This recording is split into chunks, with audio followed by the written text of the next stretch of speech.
Hello, and welcome back to this week's episode of Orphaned Blood. One day I'll do that and won't be immediately muted by the auto mute that doesn't seem to want to go off. Hello, I hope you're ready for what is going to be a dastardly encounter for our dear K-Knights, or Caitiff, whatever term you want to use for these abandoned immortal creatures of the night. With that, we're going to do some introductions. We're going to jump right into things. We're going to start off this week with Rain. Cleansing Rain, tell the lovely people who you are and who you'll be playing today. Hey everybody, Cleansing Rain here, playing Beauregard Thibodeau LaFontaine III.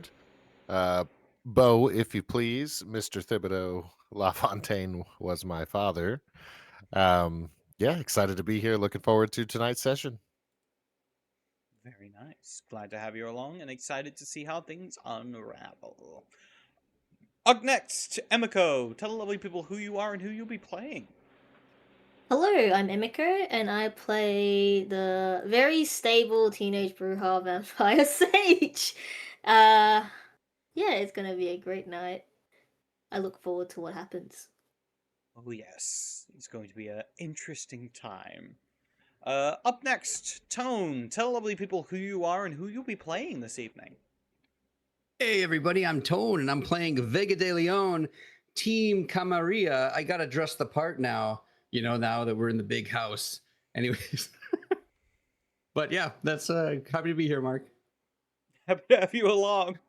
Welcome to the winning side, I guess? I don't know, we'll see. Up next, Yampa. Tell lovely people who you are and who you'll be playing. What's up, guys? Yampa playing Carlos the Cocaine Fiend Bias, and really happy to be back. Glad to have you back. And with that, last but certainly not least, our dear guest. Caleb, please tell the lovely people who you are and who you'll be playing this evening. I am just another villain, also known as Gabriel Newsom. I will be playing your Ventru's, just trying to show these guys what it's like to get by in the world of darkness itself. It's a tough life. Tough life of luxury and power. And yes, hello, my name is Mark, aka TheCatsMeow. Welcome to the channel. I hope you're excited for tonight. Things are about to get strange. But before that, why don't we jump right in with our start?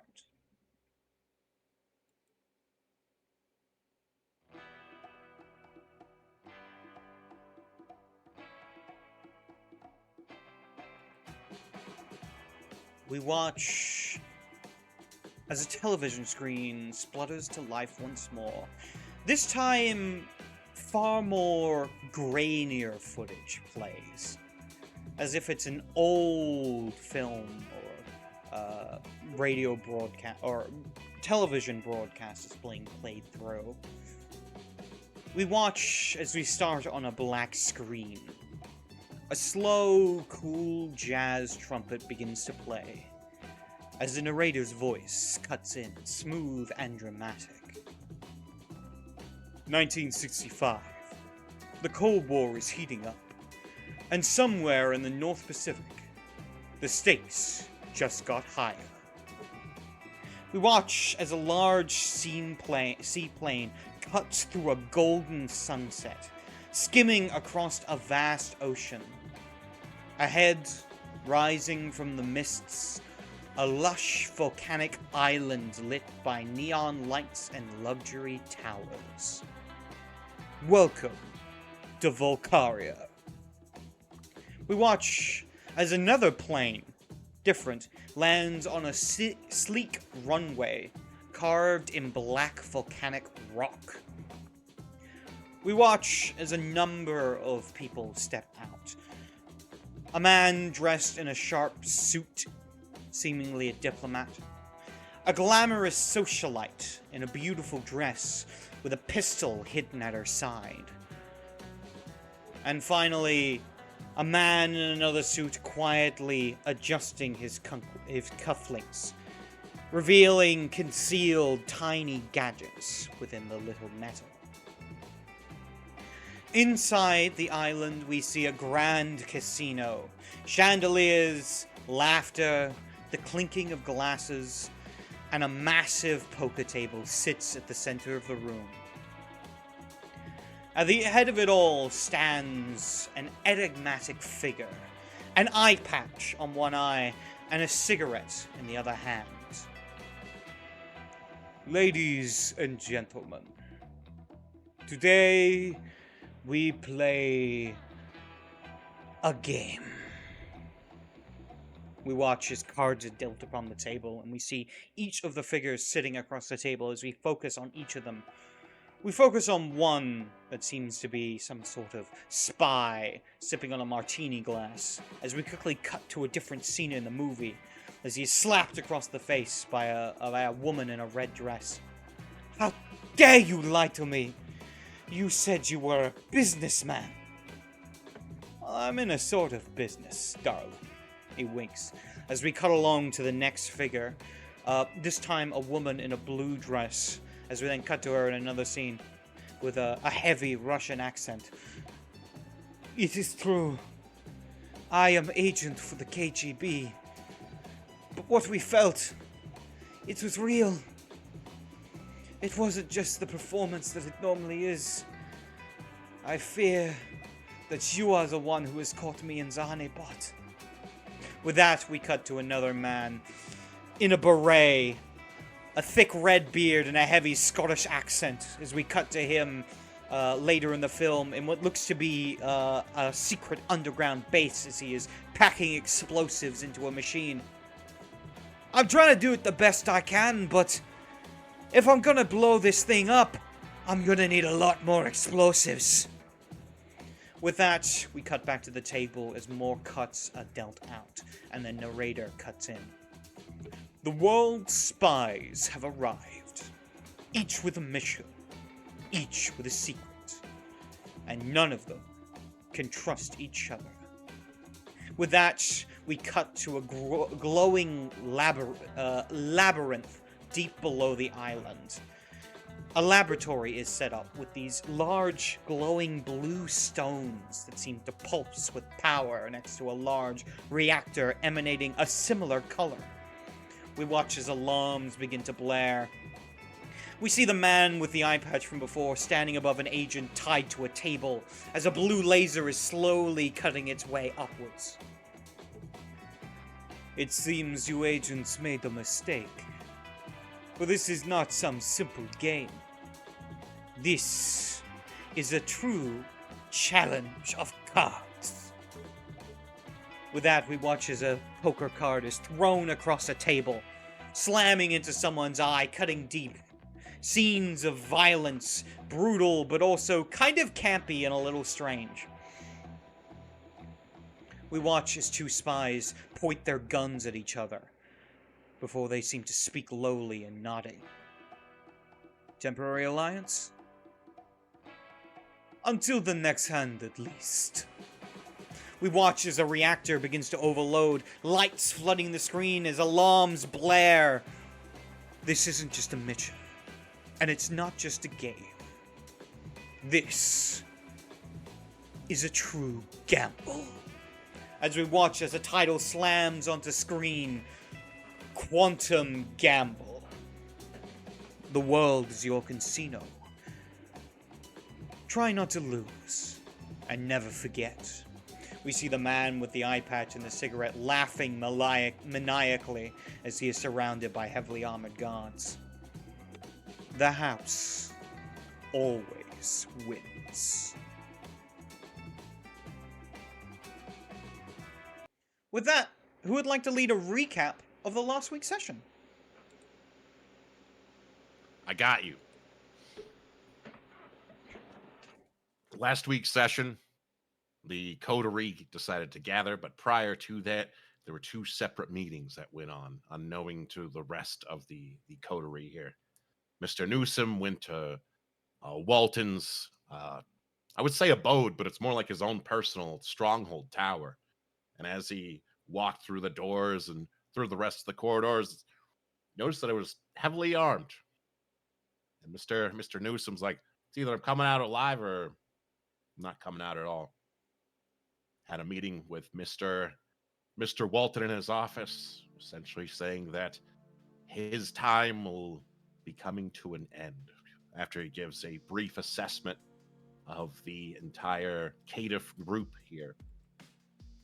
Essentially saying they may be unorthodox, they may not function normally, but they are actually quite exceptional at what they do.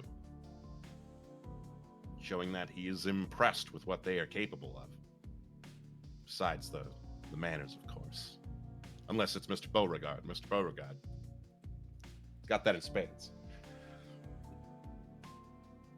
Mr. Walton is pleased and says, well, you will not have to be with them for too long, but I have one last job for you. I need you to bring them on over to our side. And you know what happens if they don't come over to our side.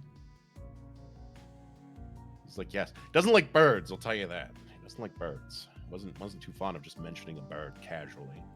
With that said, the meeting ended. Finally got to leave as he was going down the elevator as being stared by Mr. Walton's ghoul. Made it into his limousine, was handed a little dossier on a anarch who thought he could fuck with somebody and not get fucked with later. After that, everyone woke up. Sage had a meeting with Vandal, being claimed by him, also being put in the same position of having everyone join the Anarchs.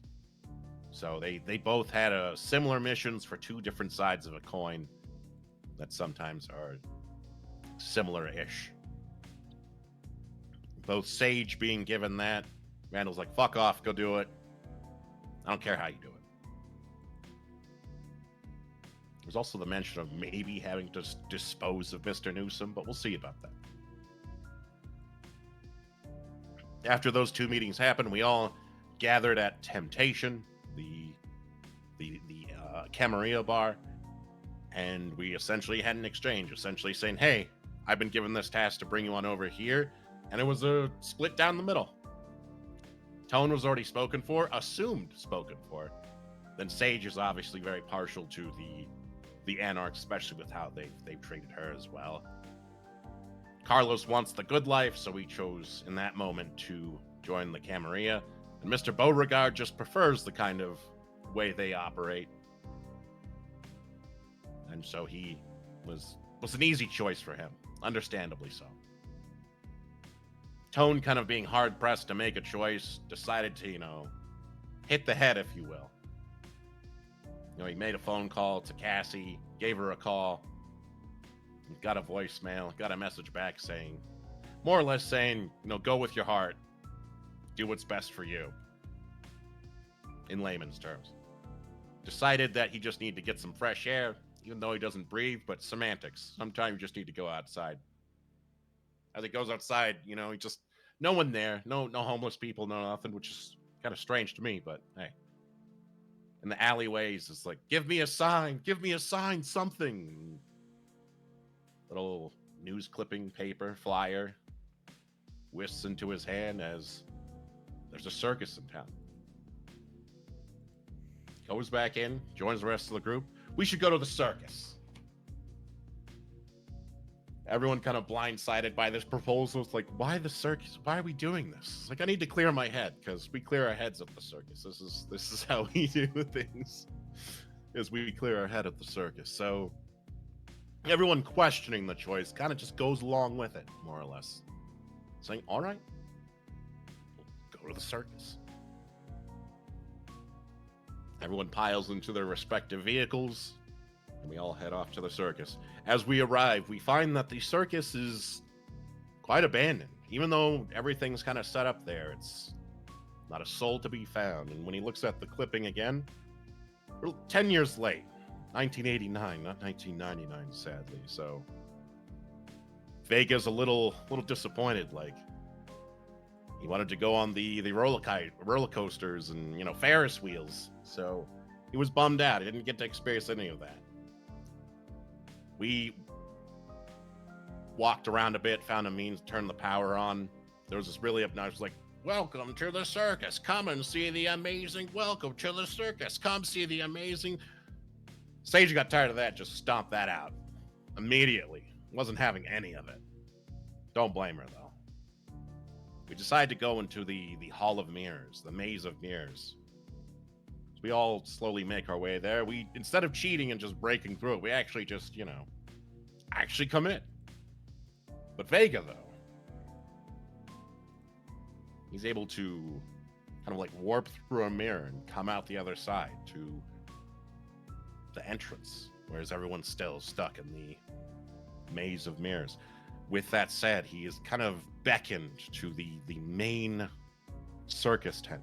There he meets the man with the hat, his sire, the vagabond. They have this fight of illusion, of the minds, if you will, using their own powers of chemistry to fight one another. In the end, it was a long, hard fight. But Mr. Vega did kill an innocent. Wasn't his fault, mind you. But he did kill an innocent, and in the end, he finally did take down his sire. Or did he? As he finally gets rid of his sire, he meets up with everyone. Everyone ended up smashing the Maze of Mirrors, saying, fuck this, we want out. Finally make our way out, run into Vega, hatchet in hand.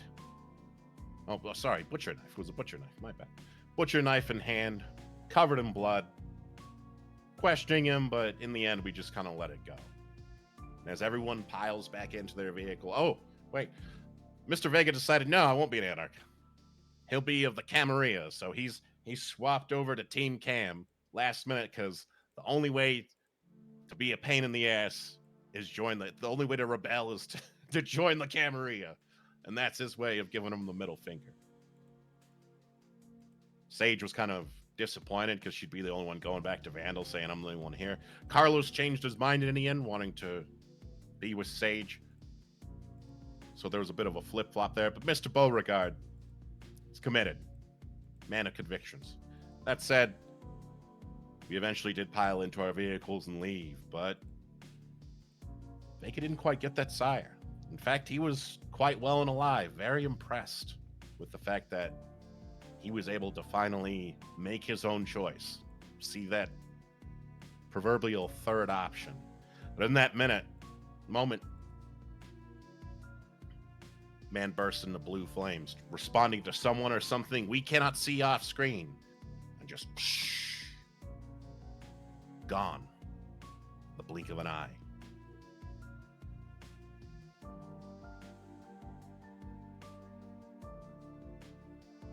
Good recap. Small thing I will note is that it was green flames. That is a very important thing to keep in mind going forward. Then again, it's not as if any of you saw it, so maybe it's not an important detail.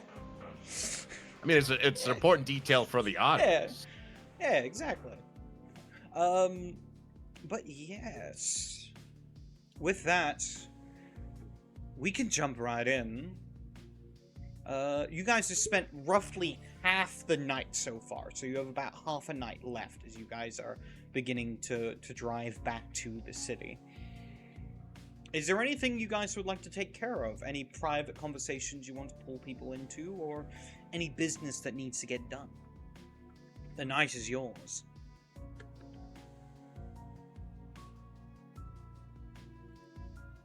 Are we still in the carnival, or are we like driving away? Up to you. You can, if you want to still do things in the carnival, you can. Otherwise, you can do things back in the city. Yeah, let's resume like 5 minutes outside of town in the car. All right.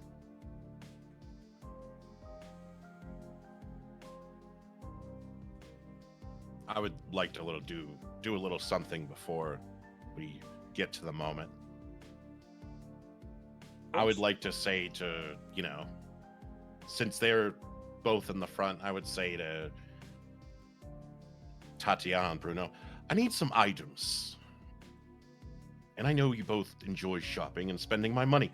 So he's going to hand them a list. I'll message you the list of items. Storyteller. Bruno would take the list, nod, handing it to This- Tatiana. This is for a little Anarch friend that chose to get uppity. Now it's his turn. Yes, sir. We'll take care of it in the morning. Wonderful.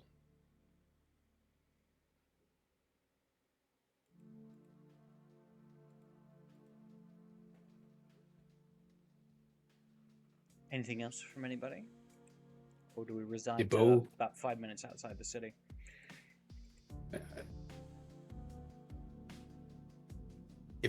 If there's a chance, I think Vega will officially hand over Cyclone to the care of Sage.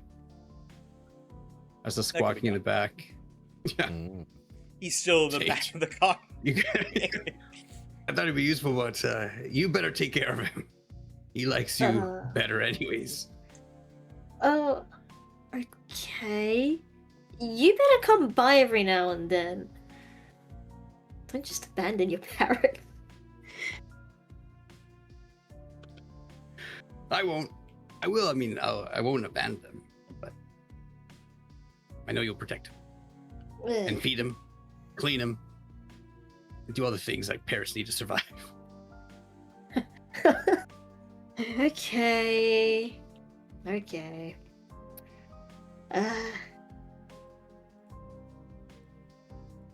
I really wanna just beat you up, but nope, saving it for Cass. Saving it for Cass.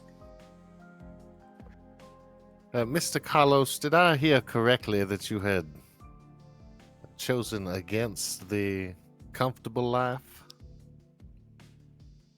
Yeah.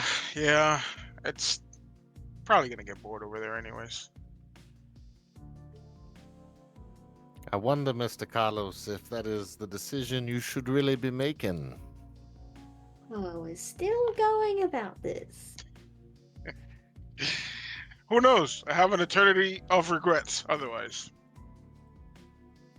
Then why add Jesus. another to the list? You guys are so quick to just turncoat on people that looked after you. I cannot understand it. only more or Just- less used us. Not. There can People who still took- be some peaceful coexistence, I'm sure. Like existing in the Camarilla will be anything peaceful. Everyone looks like they're just staring daggers at each other. Where's the Everything's prince? game. Like, do you remember the prince? He was like so proud of us and stuff. And why Vandal? He didn't smile at me when I was like walking by him. Like, oh, Clan Bruja, and he didn't even smile. And he tore Cass away from us. Are you having daddy issues right now, Vega? Not anymore. And then he'll just like go quiet and start driving. Oh, so you guys chose. So you chose Camarilla just because the prince was like, "Good job." That's it. It's just validation. All you want That's all it is takes. validation. That's all it took. Oh my god. The dog analogy just keeps on getting real. I just like the Anarch parties better. Enoch's have better vibes. You, of course, have the utmost extent of your own free will, but I wonder, does you going with Sage diminish her courage in going off on something by her own?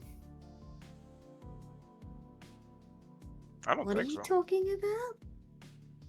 I don't want to get punched, so I don't know how to traverse this conversation now. Look. Okay, but here's the thing. Words versus your words versus my fist. Who do you think would win? See? If there Oh, were with the means of violence. violence for every circumstance, then I suppose that equips you quite well for the Anarch group, Sage. I am not attesting your decision at all. In fact, I quite adore and am proud of it, as it is a decision that you made for yourself. Based on your own beliefs and convictions, I am simply proffering that Mr. Carlos is not making said decision for himself, but rather out of his care for you. Sage, would you keep that Whoa. upon your conscience that he would decide to stay with the Anarchs simply I don't know why you're out of talking to me. You may care as for well you? just have Carlos talk instead. Because you said I don't have- your fists versus my words, and there were my words, young lady. What I mean is, just shut up. Just Listen, shut up. we're gonna keep being best of pals, and then if you feel so bad about me, just grab some cash from Newsom and then just give it to me. Everything's gonna be fine. Plus, that one dude though you wanted to start the business with, he looked like he was having a decent time, and he had, decent looking, not like the best suit. Is but, care not a valid reason? Is everything just political games to you guys? This is Oh. so frustrating. She does. If it wasn't an expensive car, like she just bowls her fist, but doesn't actually punch anything because doesn't want to break an expensive car. And money too, not just politics. I don't really like politics. Yeah. It's easy to learn. Just do what you're told. I still It's actually kind of a simple. You say you're Well, you know- rebelling? Or Yeah, like, I'm rebelling. I'm so can you rebellious, I rebel explain against the rebels. He just sort of That smirks is- at that. That's deep, Vega. That's deep. Oh, It's more than that, guys. It's more than that. Like, I remember, I don't know if I told you this, but Cass texted me back. And she said that to follow my heart. And I remember, like, when the guy jumped out, and he sort of kind of backtracks in his story. Never mind. But Carlos and Sage, that's cool though. I mean, we could still like talk to each other, share secrets. That's what we do, right, as family? Well, I don't know about secrets, but we can be friends and we can work together. yeah, secrets are probably gonna be a bit more dangerous from now on. Well, we keep secrets amongst ourselves. I think the pineapple code word will have to evolve. Really? I've kind of grown like a little bit attached to it. You're gonna be getting if it's Coke or blood. You just gonna- Also, we never seem to use it right. What? Pineapple? As in, I mean, it's worked so far. It hasn't failed since we established it, right? I guess we can keep it.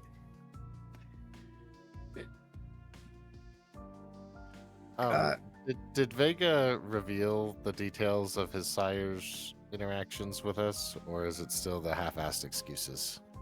It's It's all totally the excuses. half-assed excuses, hence It's the all the backtracking excuses. and stopping. Yes, sir.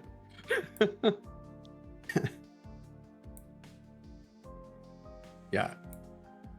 He's not necessarily trying to hide. Oh, he is trying to hide it. He is definitely hiding it. But he's really bad at hiding it. There's Yeah. obviously something, but he's just like,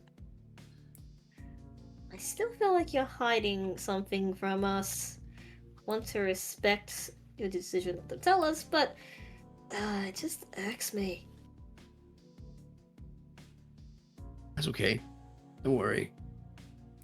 Don't worry, Sage. We have like an eternity to figure this out.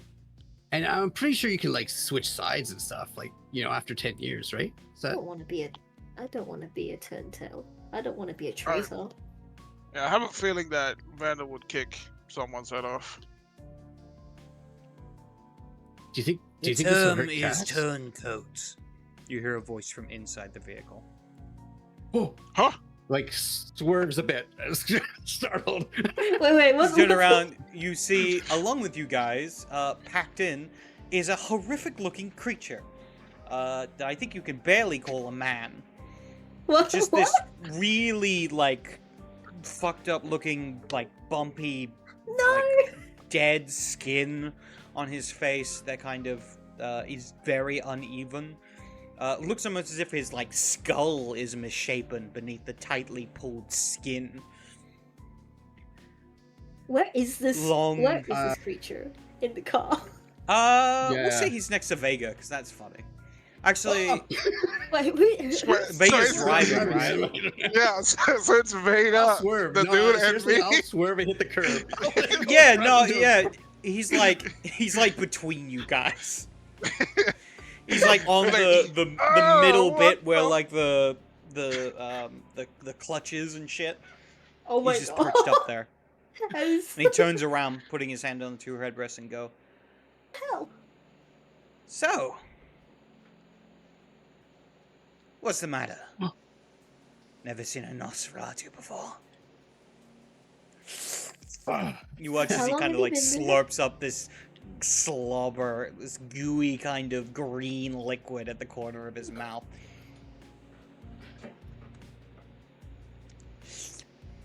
Yeah. And he's just gonna park the car, like swerve to the side, park it, and like open the door and just kind of sort of jump out. What the hell? What is this? Not akin to the sudden appearance in a moving vehicle is all.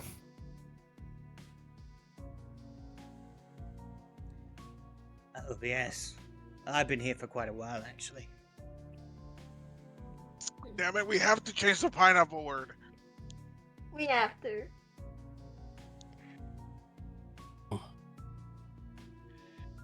At Wait. this point, I'd like you guys to make intelligence politics rolls. Is he the one that we made a deal with? 7. Yeah, I'm gonna get to that. Oh, that is- Intelligence politics, diff Oh, 7. Oh, Oh, here we go. So roll dice, intelligence, politics. Do I have one in politics? I don't have shit in anything. If you don't have a dot in politics, it's just intelligence. So you can roll even without it. Yeah. Okay. In this case, you can. This will it's diff 7. determine. If you don't if have, if Vegas- you actually don't have politics, this will be diff 8. Eeps. Okay. Actually, Vega, you recognize this person because you have eidetic memory. Okay. This is the one that casts. Yes. Okay. You I remember recognize that. the long, spindly fingers and the arms that are like slightly too long as he's Hey, like crouched down in I this somehow weird managed to. position. Huh. What the heck? I actually. All right, you guys all managed to recognize him. Oh, nice. Deborah, Gabe, you can apologies. still make the roll. This would be more to know what you've heard of him. But you guys would recognize this as Bitegeist. Nosferatu. Would I be in Right. the same car as them? Because I thought I went in a different vehicle. That works if you were in a different vehicle. In that case, you don't see this. Yeah, I don't want to metagame anything because I remember being in my own vehicle. So yeah, no. Alright, no, that works. In that case, Oh. we'll say you're following behind. You watch, or rather, you're informed by Bruno that the car in front of you that Vega's driving stops, and then Vega jumps out of the car door.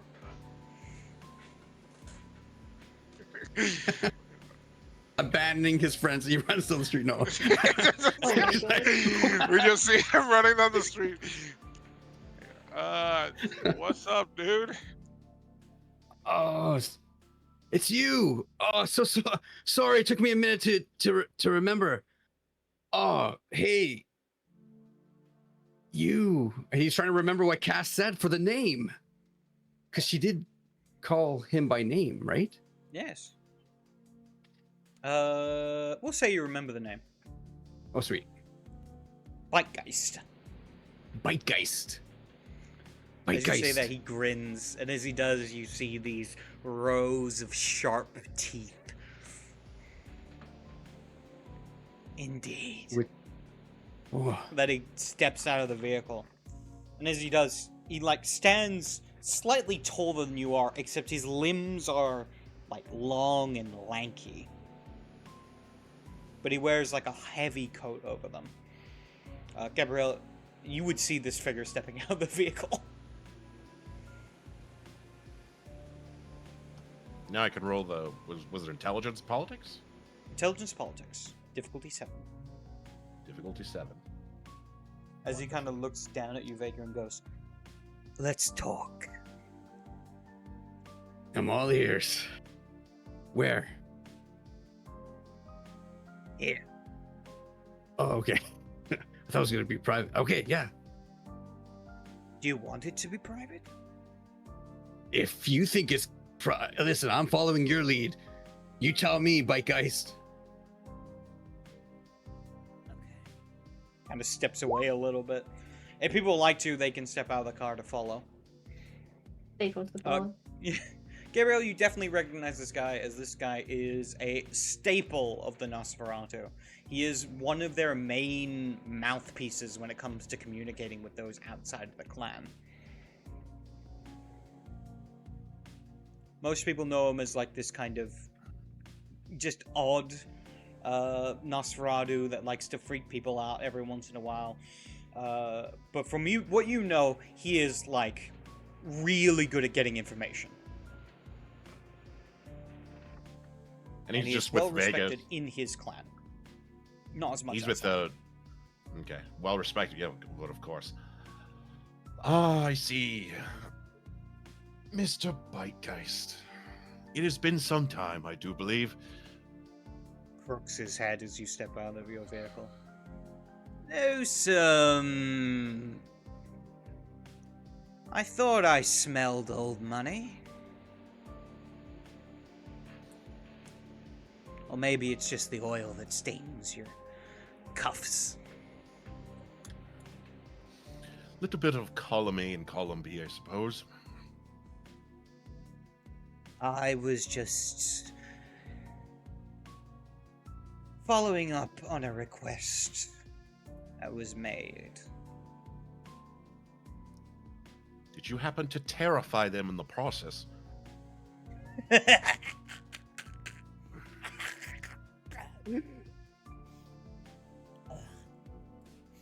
Vega's gonna try and play it cool. No, it's damn terrifying. Anyway, turn to you, Vega.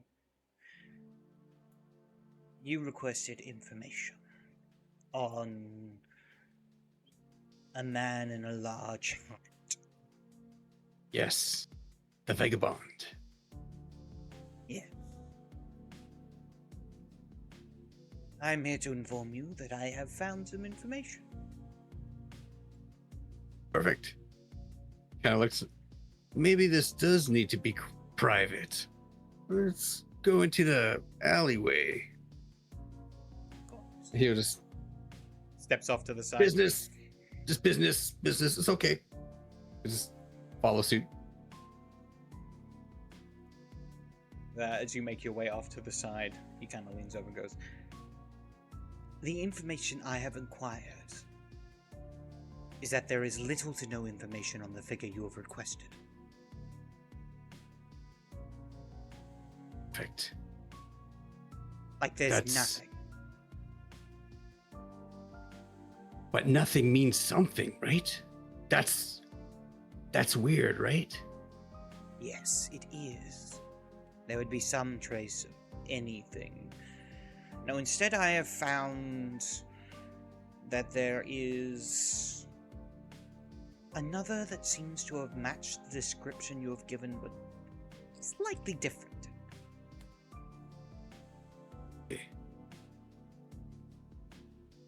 And they seem to have similar gifts that you do. So you're saying that there's someone that matched the description that I gave, but slightly different. Yes. Okay. Do you know information on him? Yes. His name is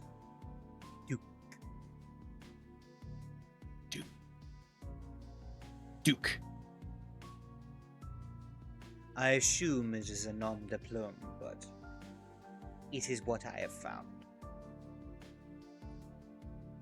Does he hang around certain locations? Like, is he Camarilla or is he Anarch? Neither. He considers himself a Tarkus, independent.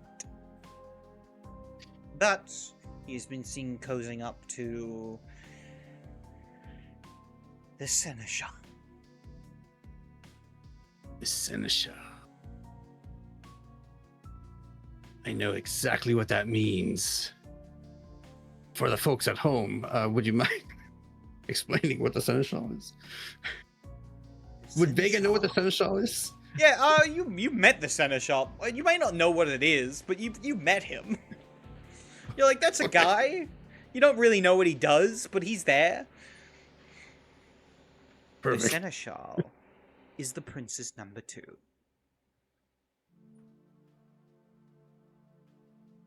Right.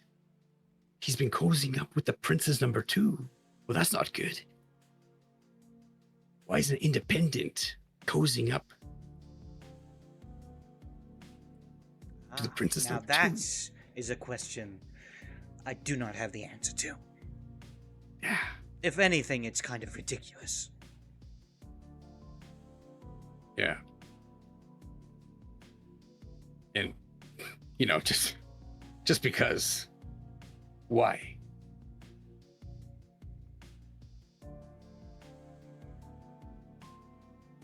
Yes. Why? Yeah, but why is it ridiculous? He is a Ventru. Ventru do not associate themselves with their lessers.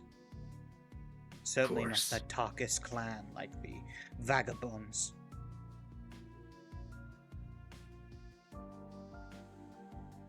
Well, Usually they're kind of not allowed within city grounds, for obvious reasons.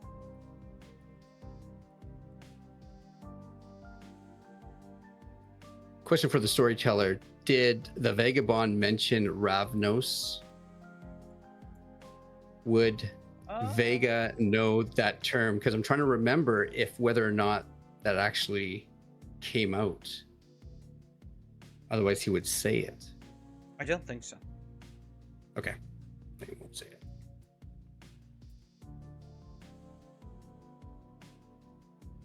Well, as I said, the guy who we may be talking about is very skilled with illusion, like masterfully. So if he's cozying up. Now, say you're hypothetical here. If do you think this is information the prince needs to know? You think he doesn't already know?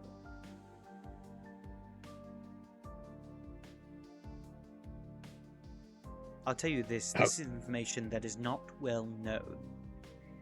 That is not to say who does and does not know this information.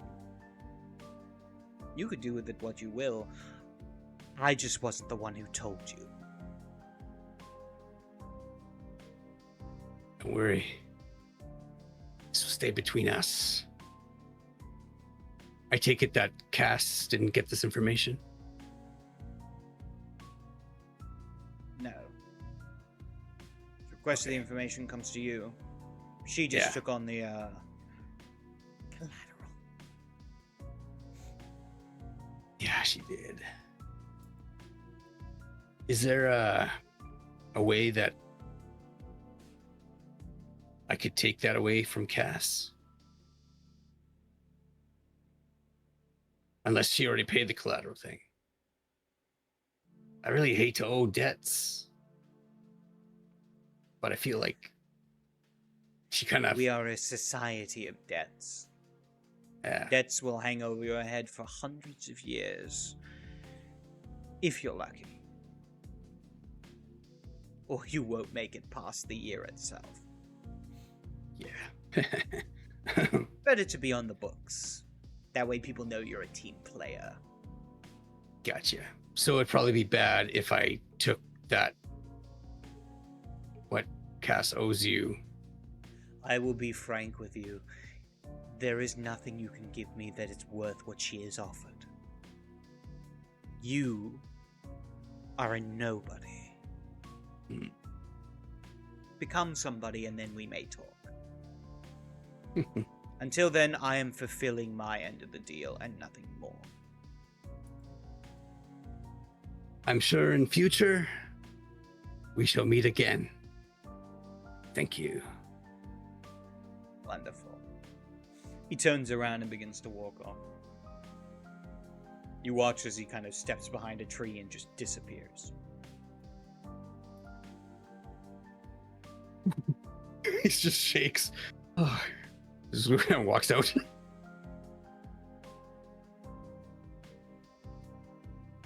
Gets back in the car, waves Gabe. It's all good. Gives him the thumbs up. It's fine. Just drive back to the. Where are we going? he's I want to he's expression obviously and insight this man. He's bullshitting me. Sure. Perception. Yeah. Empathy.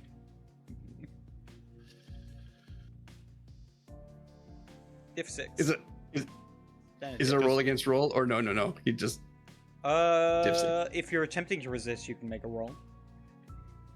It'd be either charisma expression or manipulation subterfuge. yeah. All right.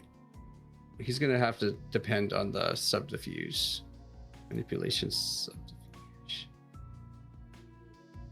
See how well he can hold it together. What would be the difficulty? Standard diff, so diff 6. Diff 6. 4 successes for Gabe. 4 successes for Vega. Jeez. Gabe, as you look to Vega. I haven't rolled yet, actually. Oh, you haven't? For some Oh, was that a reason. previous roll? That was a previous roll, yes. Oh, okay. Yes. Sorry, I kept overlooking empathy like a dingus. Oh, no, it's all good. I'm like, where's empathy? Right in front of me. Wonderful. Shame. Ooh, 3 successes. With 1 success over you, Gabe, you can tell that you can't read him, so you don't know. It's a complete mystery to you. You don't get a feeling one way or another. Just too honest. It's honest Vega. Honest vague. Honest vague. Or He will vaguely think honest. back. He will think back to the carnival with how he was acting then, and just chalk it up to that for the most part. And he'll just kind of wave his hand like, "Fine." As he sees That you Gabe guys- going back in the vehicle, he'll go back in and yeah, let's drive. You guys continue your drive. I'm gonna make a point of like waving my hand over the free space in the car to make sure that there's no one else inside the car. You don't feel anyone there. Alright, perfect. Actually, Carlos, make an intelligence and occult roll. Intelligence and what? Sorry, Occult, if you have it. I will check. I do not have a cult. In that case, yeah, you bring your hand over the area. You don't feel anything. You think you're safe. We're good. Are we safe, Carlos? Yeah, I think. Perfect. I want to That was describe freaky. Sage's expression, where it's basically she's kind of just single arms crossed because, like, she wants to get Vega to fess up, but nothing has worked so far. He rolls too good. Nothing has worked, so she's just silently fuming. Silently fuming.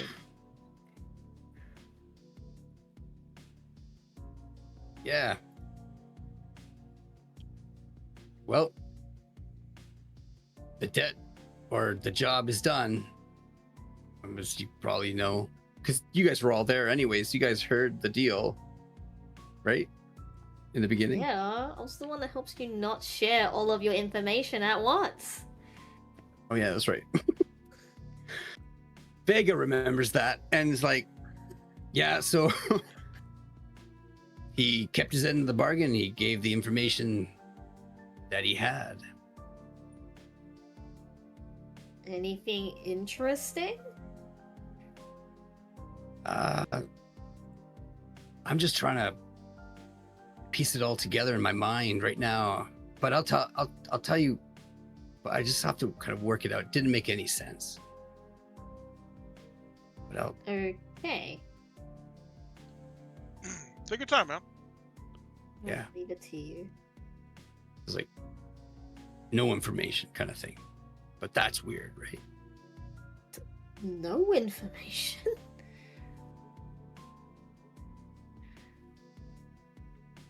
Yeah. Something's on his mind, obviously. Like it's the second half of that conversation that it's on his mind about can the prince be trusted? Like, what the hell? What's the prince? That's what's going through his head. Like, it's like I gotta call Cass. Yeah.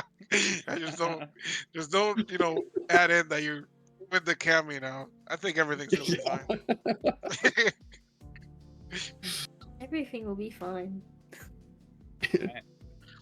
With that, is there any places you guys would like to go to meet up, or are you going to go your own separate ways? What is your plans for the rest of the night?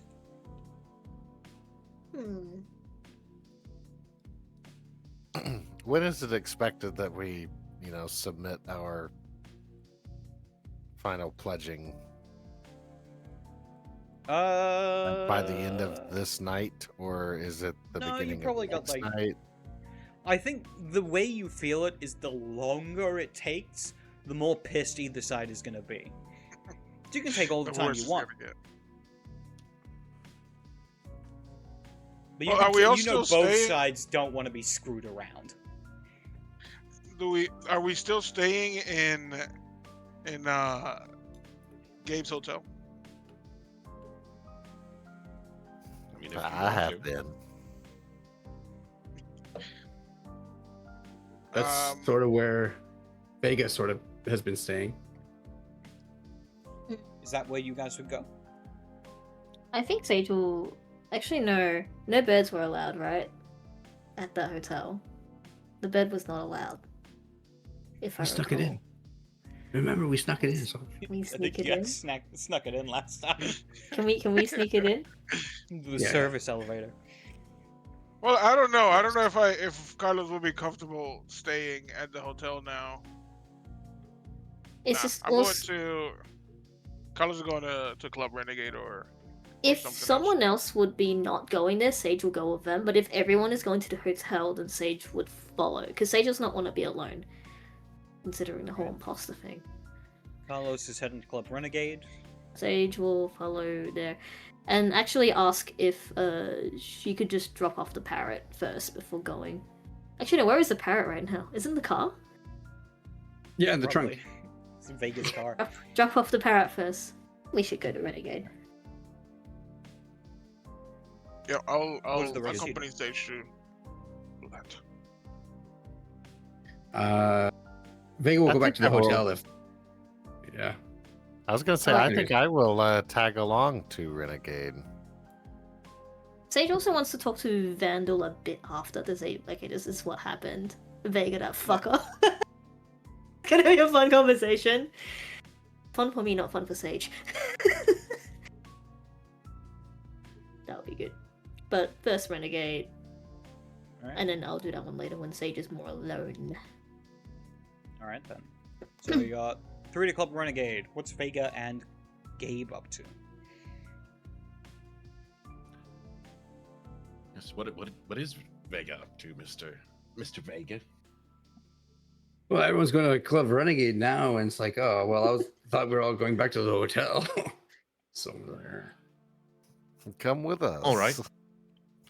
Mr. Vega, would you like to make a little stop with me? Sure, sounds good. It's like the ATM. I was just kidding. Storyteller, is there a particular place that the Camarilla will get like they have like weapon storage, weapons lockers that they can go to and grab what they need? Not particularly, unless you held like a military or security station within the Camarilla. You can have private firearms though that you own or something along those lines. I suppose we will go to the hotel then.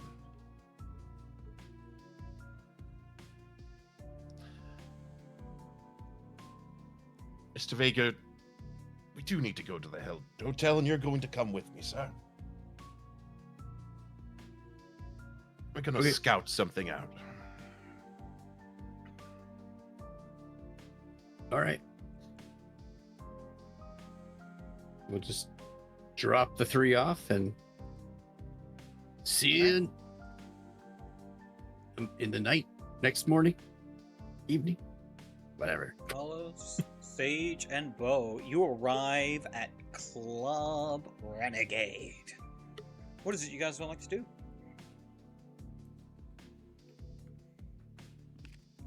Carlos gonna go party a bit.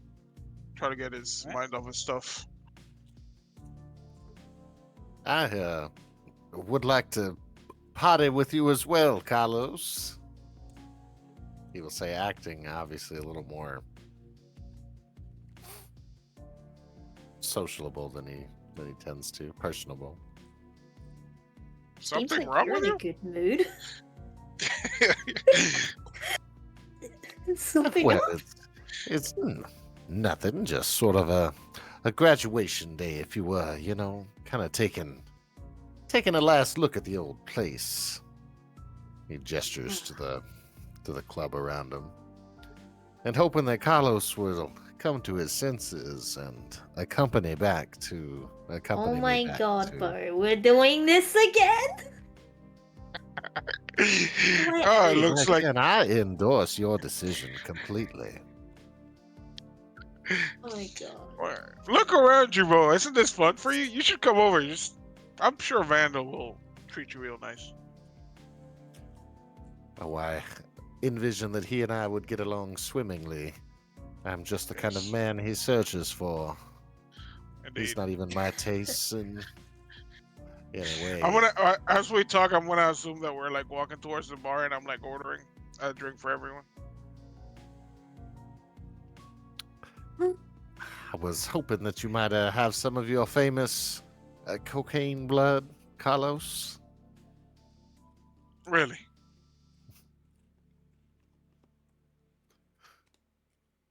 Really? I'm gonna look around and see if there's a booth of someone doing cocaine. Yeah, it's Club Renegade, definitely. Someone in the corner. Yeah, he'll definitely. Well, I don't know about. He'll look at Sage and like, oh, I don't know. Do you want to try cocaine blood too?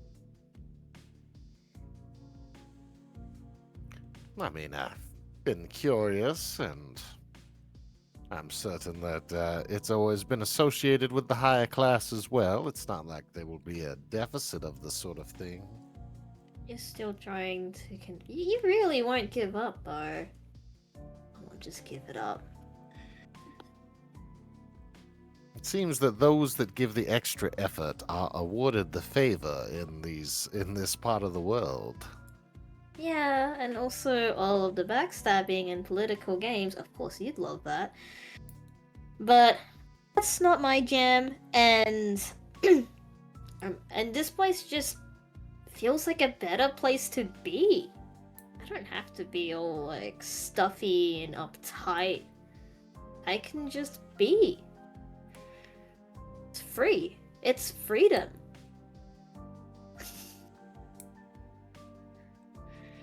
Again, I think your selection for yourself is perfectly adequate. Yet you're trying to convince someone else again. Precisely. Everything. Which is means going... you do not respect Carlos's decision. God. Don't make me have to I would wrestle you away. respect Carlos's I'm a hard man. decision. I simply You're offer not. up that it You is did not not his respect his decision. decision to choose to His choose decision Anna. is being Clearly. made upon your behalf, Sage.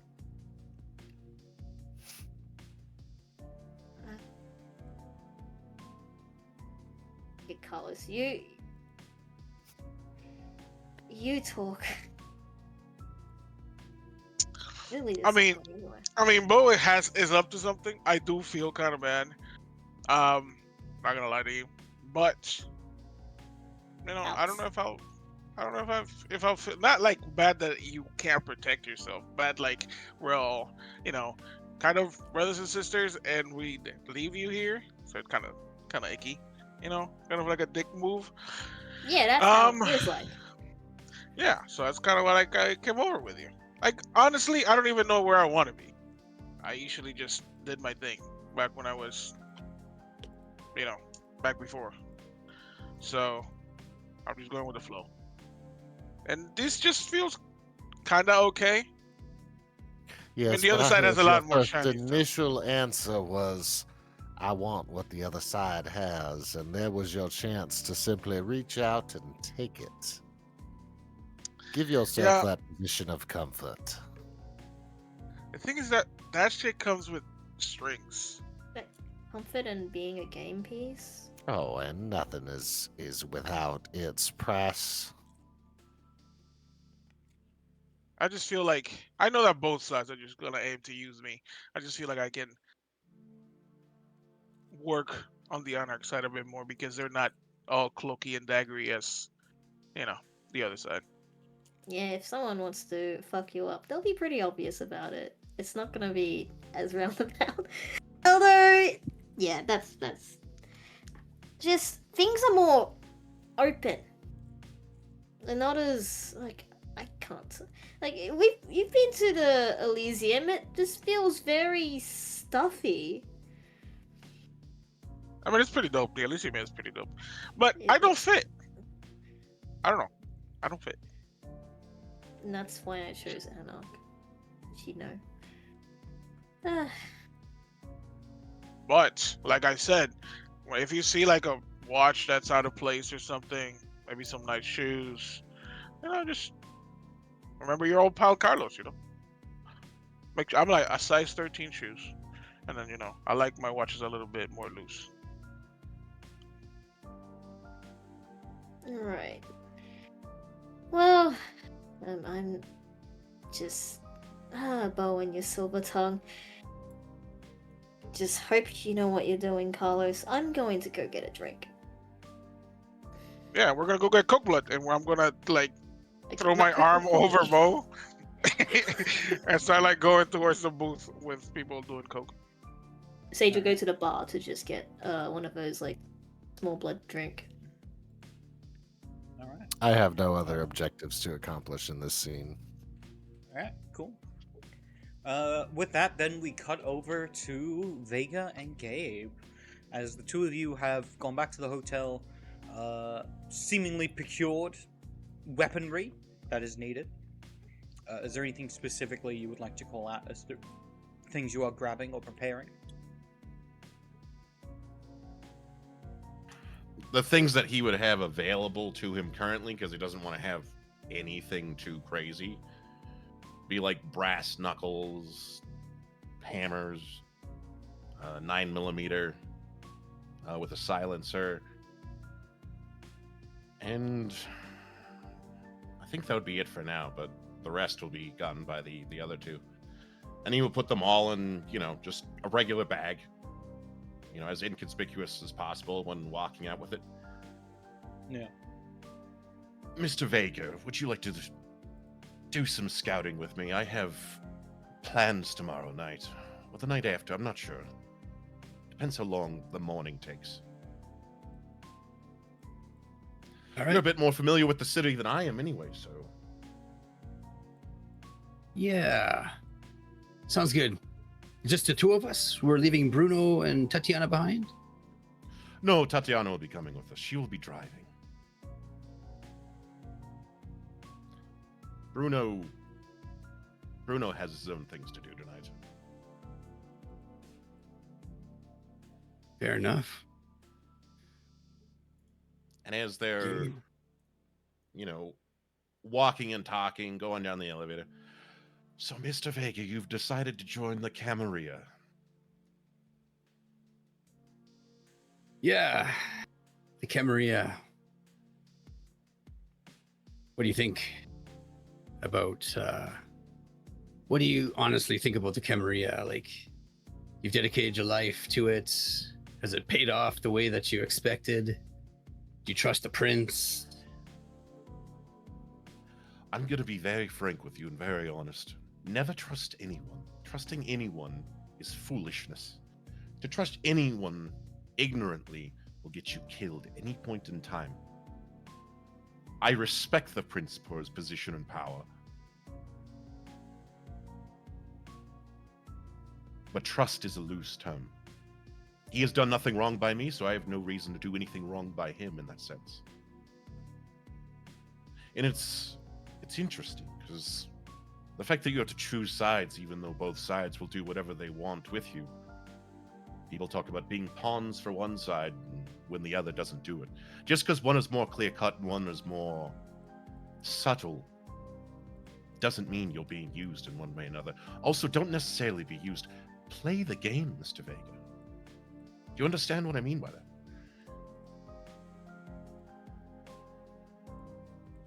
I think I do, but just in case. What game? The game of intrigue, the game of get as much information you can against the other and try and use it against them for your own purposes. Is that sort of what you're talking about?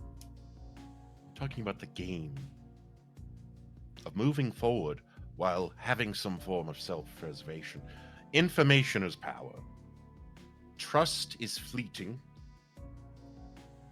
And if you want to be with the movers and the shakers of the group, then yes, you have to shake hands, if you will. But remember, those hands are just as bloody as yours and mine, if not worse, sometimes. Whether it's Anarch or Camarilla, you have to play the game in order to move up. And if you move up more, you're granted more leeway. And this would work for the Anarchs, although, once again, I don't know their structure. They're Neanderthals sometimes, so it's hard to understand. But I will say, when it comes to the Camarilla, everyone thinks it's constantly court this, court that, when in actuality, we are free and not free. You are free to do as you please, but at all times, always act if you are being watched. Even if you are Anarch and Camarilla, at all times. I would imagine Mr. Bitegeist was quite the shock in your vehicle, yes? Yeah. Do you know how he did that? You would have to ask him yourself or another Nosferatu. That is not my specialty.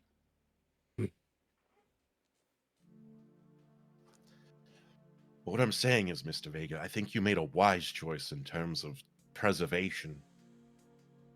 But I would like to see you succeed, all of you succeed. I have respect for all of you, whether you choose one side or the other.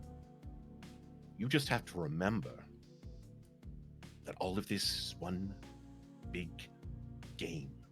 Staying alive, whether we are kindred or kind, is paramount.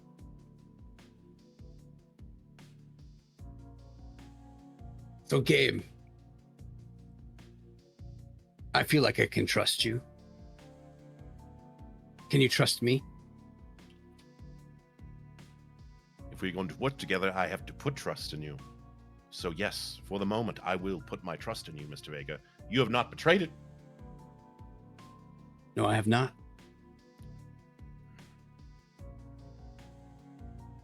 Why are you assigned to us? It is the job I was given. When the primogen or the prince gives you a job, you do it. If you ignore the job, then you are looked at lesser. Regardless of clan status, it is best to do it. Even the Anarchs themselves, would get pissed. They would punch you in the mouth if you didn't do your job, for all I know.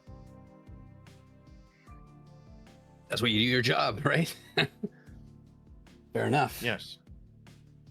But you just get pretty words with the Camarilla when it comes to being punished. Or worse. The last thing you want is for Mr. Tobias to be finding you in the middle of the night as you awaken. And Mr. Tobias works for the prince. Is that right? He works for the prince in the court, yes, but he also answers to others as well, and they are just as higher up the chain as he is. Even though he has his own freedom. Does he work with the Anarchs, or does he strictly Camarilla? I'm going to be very honest with you, Mr. Vega. I never want to see that man within 20 feet of me. Unless I know he's coming, then I don't mind seeing him. But if I don't, just consider yourself fucked. Yeah, he said something very similar when we first met him. Huh. But here's the thing, Gabe. You know me, I'm Team Camarilla. But let me ask you this. If you ever heard something that would have made you think otherwise, how dedicated are you to the Camarilla if you knew that they were trying to screw you over? If you knew that they are trying to screw you over, Gabe, would you be loyal to the Camarilla, or would you be knocking on the door of the Anarchs? If I knew they were trying to screw me, I would just screw the one who's trying to screw me over. The game, Mr. Vega, that I present before you is exactly that. It's not so much loyalty. Yes, you get the title of being in the Camarilla. But the self-preservation part, that's where that kicks in.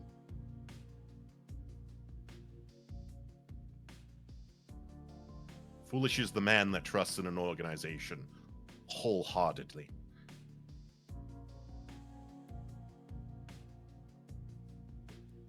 Do you believe that there's a third path? I like to think there's a third choice. It's just far more difficult. And you've lived that path, haven't you? Neither Anarch nor Camarilla, fending for yourself in the dark, scratching about. I am lucky that I have affluence, so for me it wouldn't be as hard. But the thing is, not having connections makes it very difficult. And the next thing you know, someone has something over your head. They dangle it. What are you going to do? I mean, if you know people within the Anarchs or the Camarilla, they can help you find out information where they live, where they are, where they eat, sleep, family members, lovers, mistresses.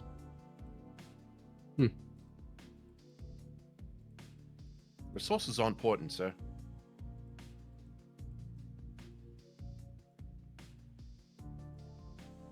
Okay. Also, how would you like to drive the car tonight?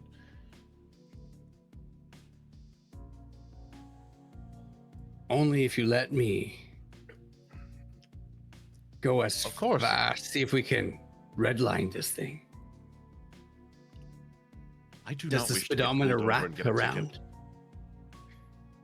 around? They'll have to catch us first.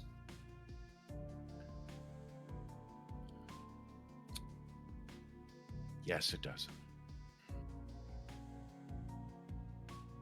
Vega's gonna kind of like think on that, all that information, and I think the last thing he'll ask Gabe about is, you work for Mr. Walton? That was made clear.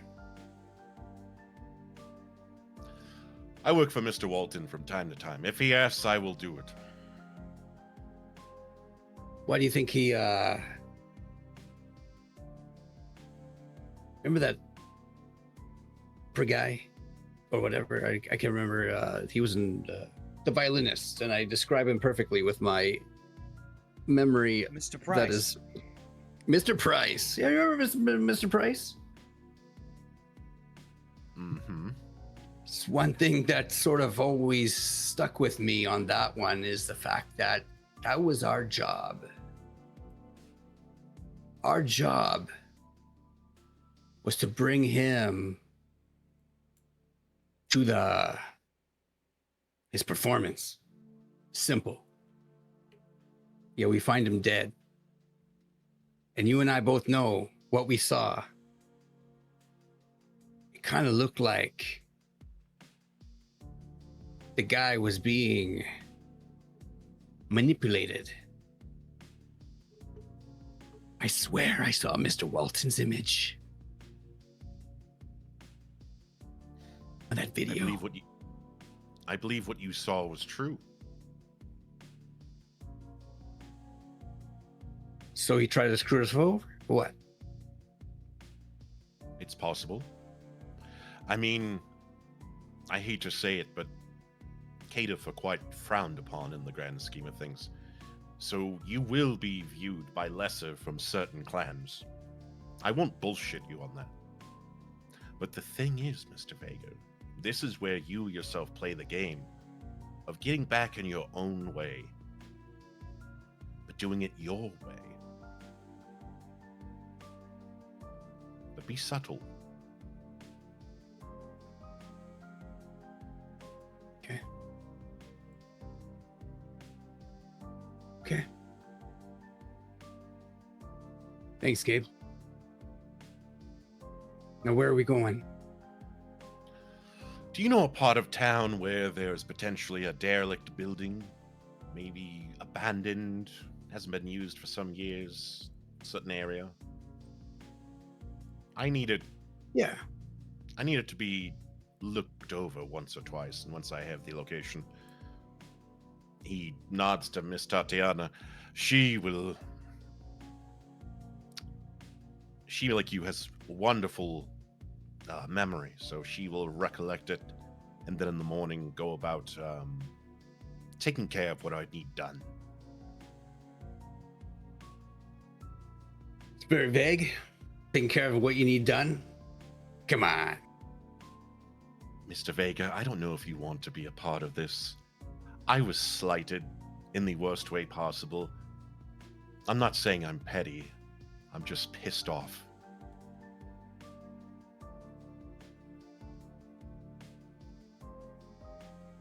You're not gonna drag us into this, are you?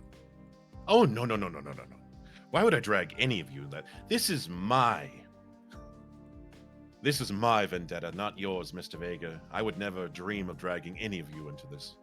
For me, this is merely just getting back at some prick who thinks he can do whatever he wants in this city. And I did nothing wrong but merely exist.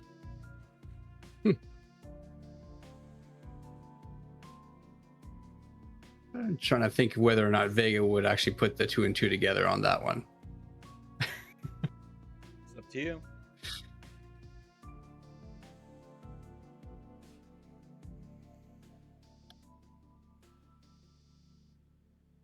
Are you talking about the door? I'm very upset about that door because that's going to cost me money, and I like that limousine.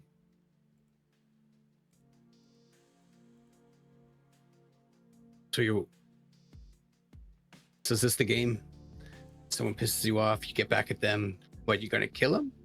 You can't just kill a kindred, can you? I'm going to show him what happens when you want to fuck around. Kill's a strong word, but maybe, like the priest would have said, put the fear of God in him.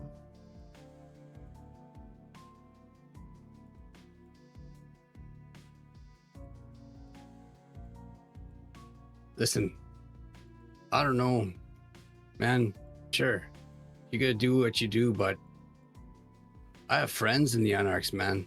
Like, I don't care. Like, if I'm Team Camarilla or not, like, if anything happens, that will hurt Sage. If anything happens, that will hurt Cass, if anything happens to hurt Carlos, or even Bo, I will be there. So I say this to you, Gabe, with all due respect. But if you're choosing to do something that will somehow bite any of us in the ass, then just as you said, burn me once.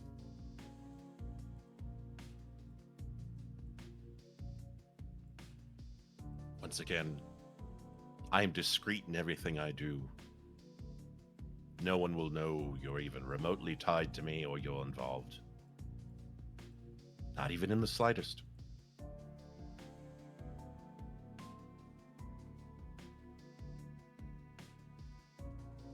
Then maybe I shouldn't go scouting tonight. If you would like to take a walk, sir, you are most allowed to do so. Yeah. Well, like you said, your business is your business. And I do want to make sure that I protect the ones that I love. Wise choice, sir. And with that, he'll just get dropped off at the corner. Get out the driver's seat. Tatiana takes Yeah. over. Roll out the vehicle. It's going. No.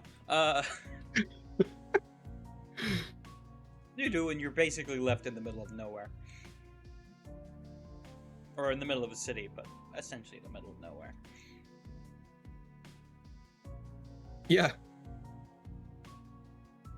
I didn't think this one through. Who has a car? Yeah, no. No, you didn't. With that, we'll cut back over to the other group. Sage, you said you wanted to go see Vandal about something. What is the rest of you doing at the point where Sage begins to head off back to Anarch HQ? The Sanctuary. I suppose that Carlos and Sage may have had trouble locating Bo in the last 20 minutes or so. He's departed and is making his way to the not very far location of the El Dorado.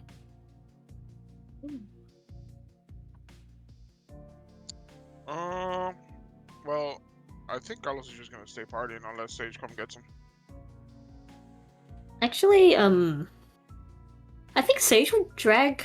I say drag. We'll take Carlos along so you can like just say that you're part of the Anarch team.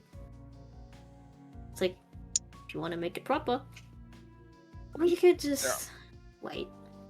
Don't know how this works. Yeah, he'll go with Sage. He's definitely under the influence for a little bit, but yes, he is probably leaving with like a cup of Cuba Libres, but instead of Coke, it's actual Coke. How actually? I have to ask this. This is gonna come out of the blue. Or real. How is Coke Brick doing? If you remember the Coke Brick from Oh, you guys are out. You guys are completely out at this point. completely out. My cocaine! Oh, we'll find a way to get more bricks for you. Who knows? Maybe Vandal has. Probably. I can't take this seriously. All right. Cocaine is a very serious matter. Yeah. We'll focus in on Bo for the moment as Bo makes his way to the El Dorado. Welcomed inside and allowed to go through to whichever area he decides he wants to. Would you like to speak to Mr. Ramses, or are you here for a different reason? No, I'm aiming to converse with Ramses. You make your way to the top with the shirtless man with the large snake tattoo on his chest. He simply nods to you, but as you go, he kind of holds his hand up and goes, "One moment," as he steps inside. Bit of time passes before he steps out and goes, "Go right in." He opens the door for you. He'll proceed in and do his typical, I forget what the word would be, ring kissing. Yeah.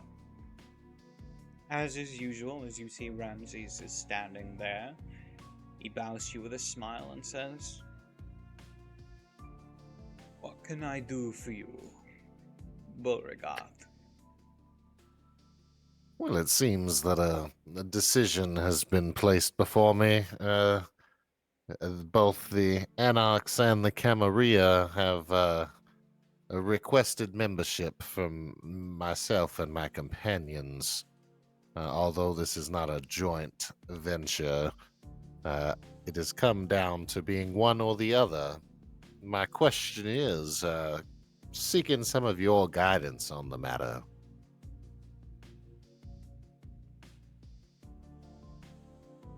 This is a Camarilla city.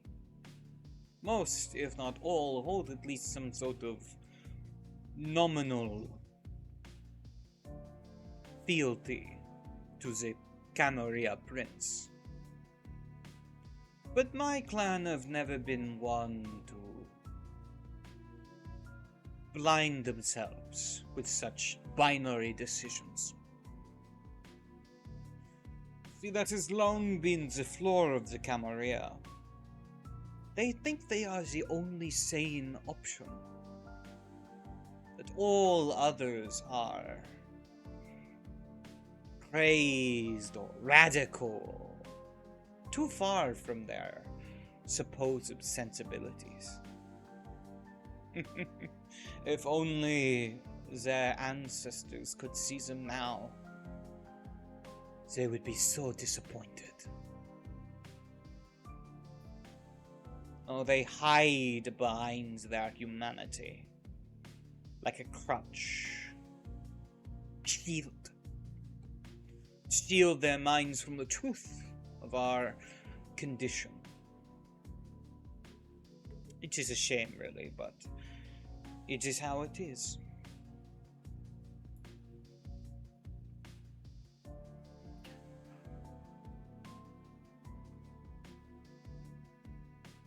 I know that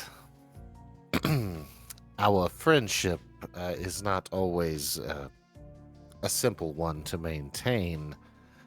Your Grace, is to join one versus the other to put a larger strain on such things.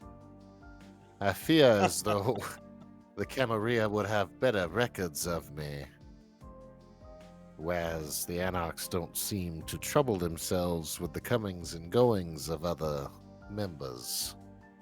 So much so that one could infiltrate our small group not long back.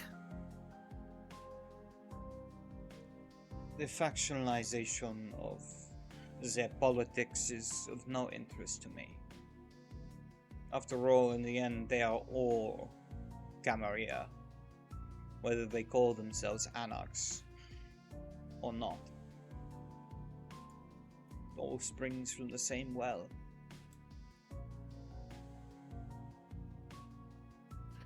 Tell me, Beauregard, is there truly not a side between them that calls out to you? Nothing Oh, that well. stirs within your dead heart, as he kind of brings his finger up to kind of circle around your chest. Well, of course, the more obvious answer presents itself, the more favorable choice. It is just more of the lifestyle that I am akin to, but I have to wonder my thoughts on such matters are the dealings such as mine with you. Undoubtedly, some are aware of these dealings, but I would like to think that it is not in either of our best interest that our relationship be made public, and the Camarilla seems to be much more equipped. I've seen how Mr. Newsom handles problems comparatively to Miss Park, and Mr. Newsom seems to have a great deal more reach at his fingertips. That is all. It is not their personal preference that bothers me. It is the future freedoms, or rather lack thereof, that really draw me down. But freedom is scored most in the heart, in the soul. To be free in one's mind is to release yourself from the shackles that have been implanted upon you by this society.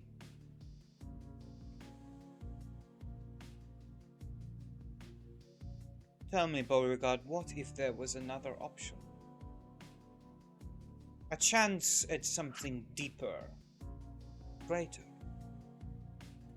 more meaningful.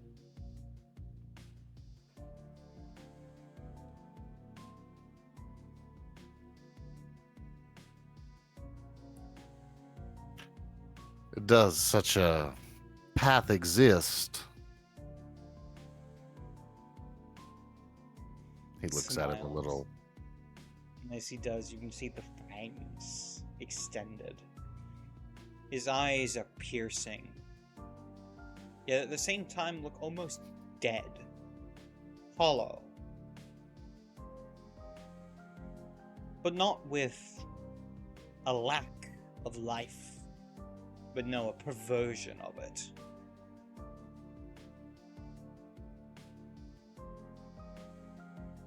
Why don't you come with me, Beauregard? I have something to show you. As he turns around, make his way to the back door, opening it wide as he turns to you, stepping through it to see if you follow. He does.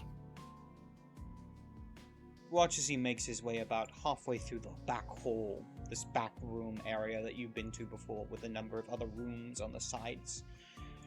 He stops and he turns to you as he's about halfway. Know that what you are about to step forward into, there is no going back. For once you meet the eyes of the abyss, you cannot undo what is known. If you are ready to see the universe for what it is, step forward. No, I will not be disappointed if you do not. But no, this is your only chance. I am humbled by such a generous gift, Your Grace, and he will begin to step forward. As he does, you watch as he reaches up to what is like a fake candle, like a light at the top of it. And he pulls on it. As it does, you hear this loud, metal screeching sound, as from behind him, the floor opens up, revealing a staircase. He gestures for you to follow as he turns around, and you watch as he steps down into what is complete darkness. Before eventually he disappears completely into the shadows. And you are left alone in the hall, staring down this, what can only be described as a staircase to the underworld. But perhaps that's a little more metaphorical than literal. It's only one way to find out. Channeling every ounce of his hearing and sight capacity. I'm forgetting the word for it. 1 second. Auspex. His aspects, yeah. Channeling every bit of that. Proceeding down the steps, but a little more slower at maybe hurriedly at first, as if he was losing pace with Ramses, but now understanding that the isolation might be intentional, starts to slow down. As you do, you step through the silence. The only sound is your own footsteps upon the stone steps below, echoing off the walls. continues for about a minute before eventually you reach a point where the floor levels out. But still you are in pitch black darkness. Carry on forward, and as you do, you begin to hear sounds. It seems like moaning.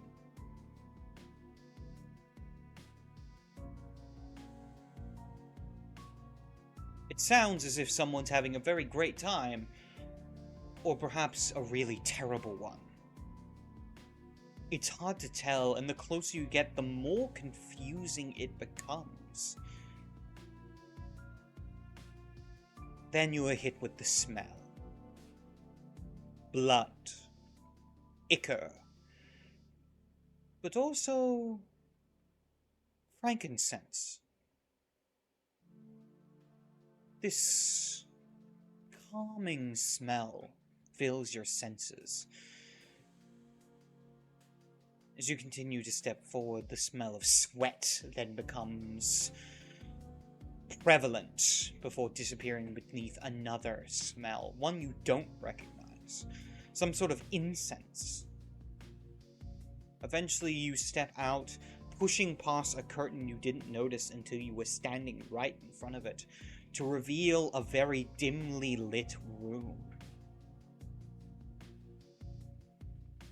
As you look down, the ground below you is not stone, at least not completely.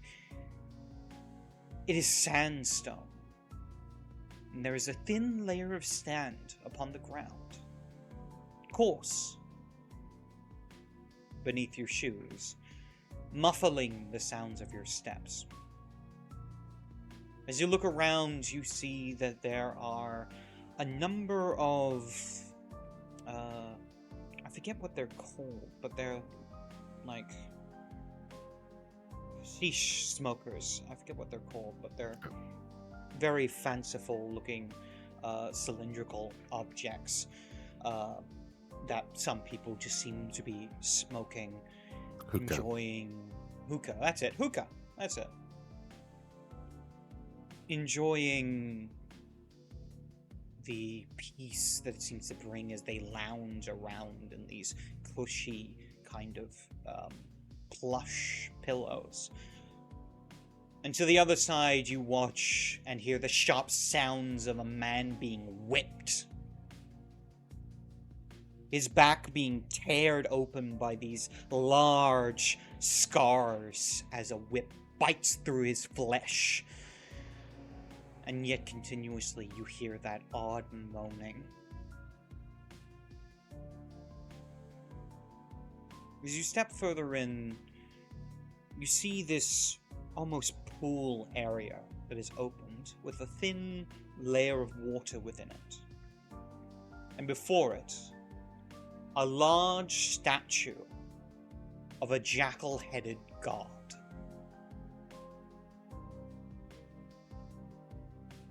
Candles lying nearby, slowly dripping wax upon the ground. As you see on an altar,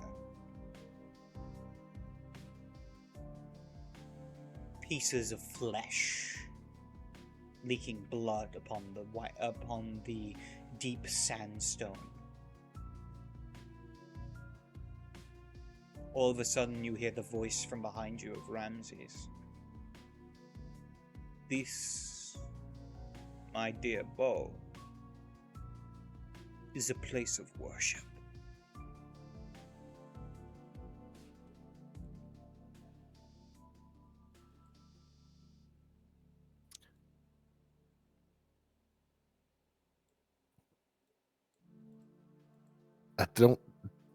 Don't tell me that those things are real too. Oh wait, he probably shouldn't say that in this position.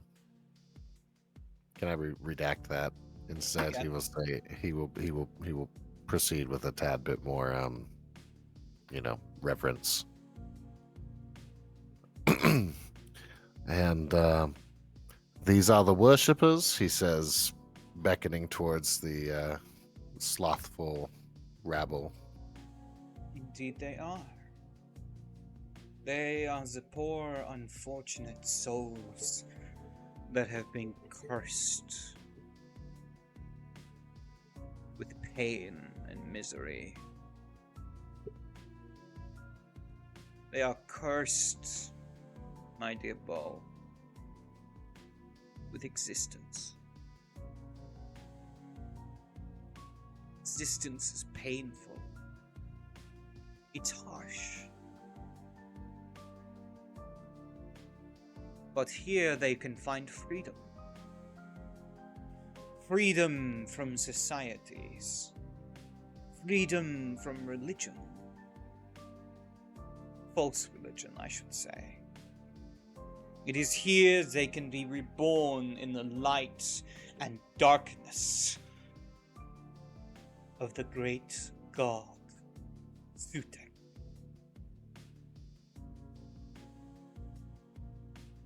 They call us the followers of Set.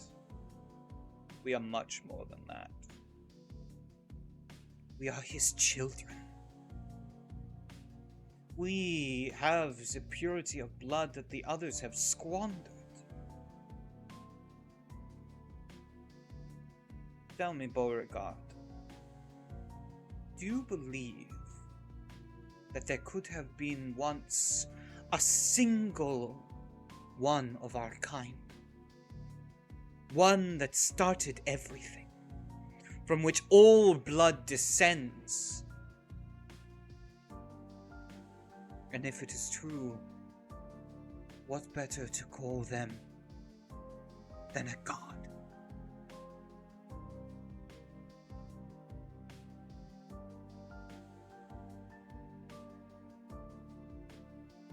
You make a very compelling argument, Your Grace. He's trying to be courteous. I don't know if it would be visible, but his... He kind of brings a hand up to your cheek and he says, "Speak honestly, Beauregard."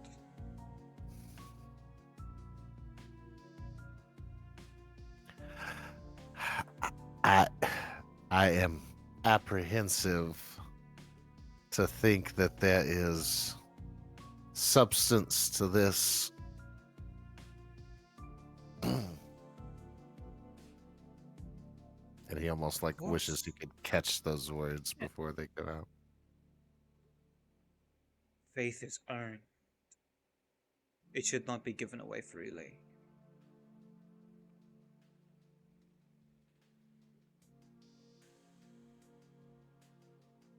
Doubt is an important tool.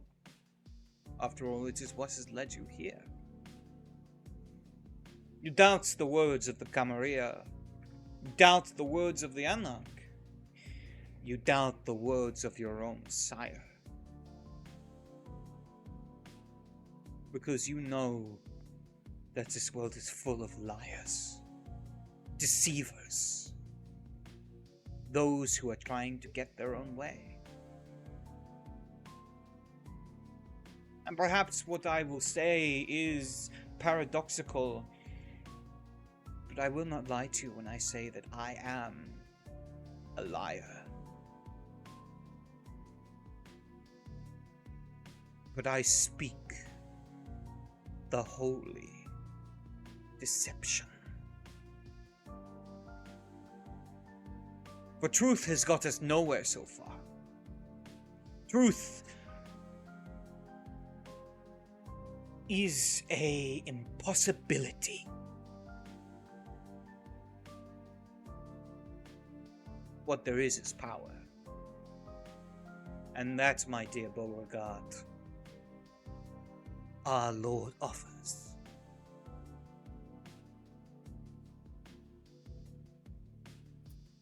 Power, It's I almost believe. No, you're fine. Power is the only thing that I seek after. There seems to be little reason for these other politics if there are not powers behind them. I seek to assert myself into a position of power somewhere.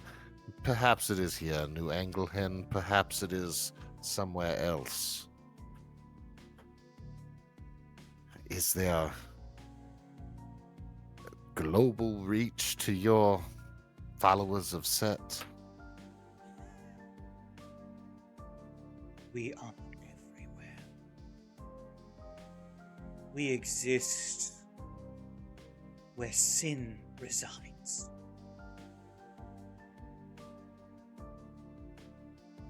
He'll look at his the lover card, perhaps tucked in the inside of his jacket.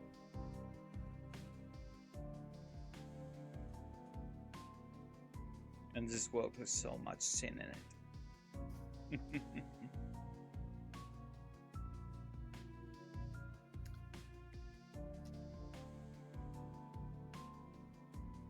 Where do I sign up?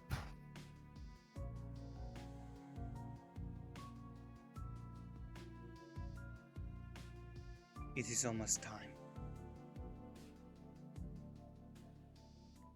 That he begins to pull away, and as gracefully he moves across towards the statue, as you begin to hear the sounds of music playing. Sounds of drums and flutes.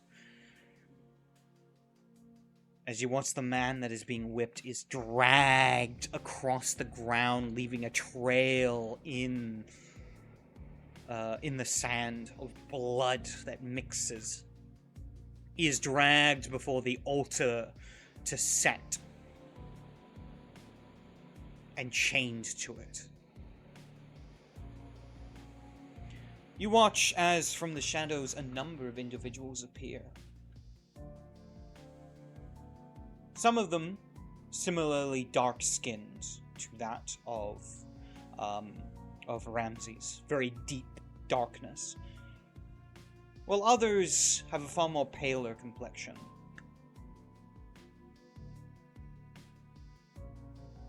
But all of them seem united. Each of them look to you with a smile, the flash of a serpentine tongue.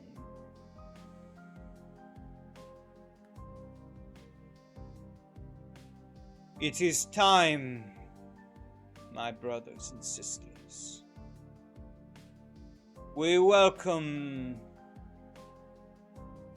a new adherent to our faith. He has proven himself one who seeks to free himself from the chains that are placed upon us, on our souls, on our spirits, on our passions. The world would have us hide our darkness as if it is something to be ashamed of. But we have no shame. For we follow in the path of the first of us, the god of darkness, of chaos.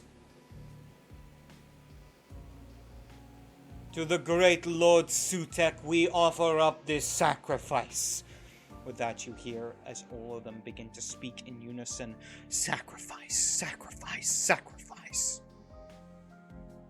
To the Dark Lords, we seek your approval to welcome this new blood into our ranks. Though he is not of your lineage, let him be welcomed as one. Turns to you. Come, apostate. As he seems to pull from nowhere a dagger shaped with a serpentine edge. The head of it is a snarling cobra. As he holds it out to you. Make your sacrifice to the Lord, and he will reward you.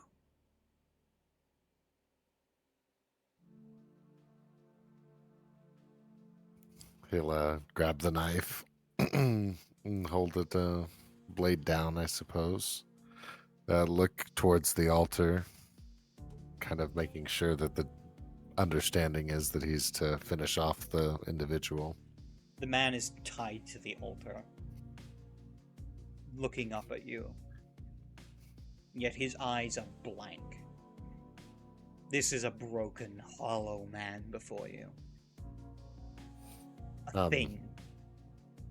Not a person. Has there been symbols of sorts, ankhs, or like perhaps one particular symbol that means set or anything? Oh, yes. His body is covered in symbols that have been carved into him. Some of them older scars, some of them fresh. And there was one just over the heart. He will walk over to him and he's going to kneel down and just kind of turn the knife the other way and look at the guy kind of closely. This will be his first time killing somebody, so he's... But I think in Well, this second. moment, in this... Well, yeah. For some on purpose. A defenseless person. Let me rephrase that. A defenseless person, willing or not. He is kind of doing that, like, I'm going to give myself PTSD and lock in and remember every little detail as he sticks the blade into the bottom of his stomach and then just slowly lifts it all the way up until it starts to hit the breastplate of the chest. And... until it hits the bony part of the chest and the guts spill forth onto the ground and into the pool below. The blood mixing with the water. You then watch as the pool transforms into blood. Not as if blood has spilled into it and is diffused among the water, as if the water itself becomes blood.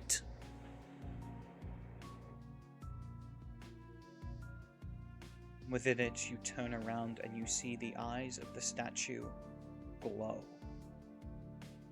staring into you.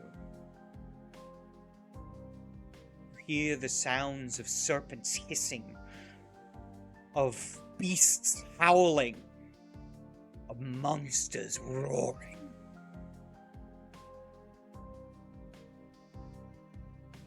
The Father of Darkness is pleased.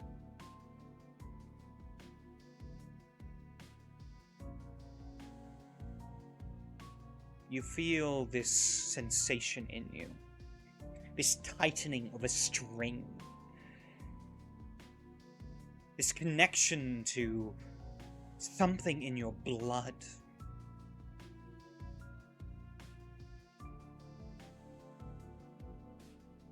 The Dark Lord is offering you power in exchange for rejecting your past, to be reborn. Do you accept it?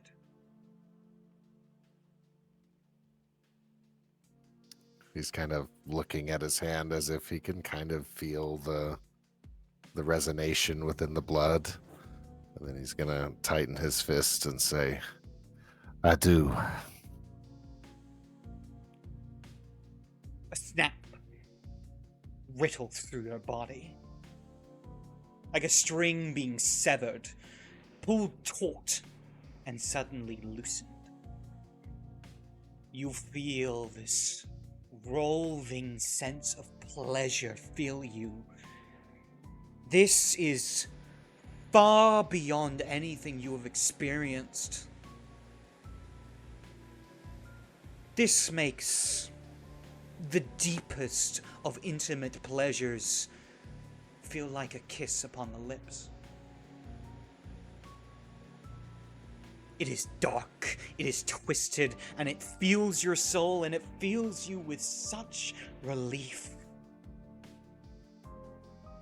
You're no longer bound to whatever it is that has wrapped itself around you. Whatever chains have been placed upon you are broken, and you see the world for what it is. The world's a lie. It is a lie populated by entities that seek to deceive you from the truth. The truth of Set. The truth that there is only hunger, pleasure, and darkness. Everything else is a lie. And you feel within you flows the power of the Dark Father. the Dark Lord, the Beast, growls in appreciation. Welcome, my child, to the Mesubeshi, the children of rebellion. Now you begin the first step to eternity. For when Set rises from his long slumber, he will reward you.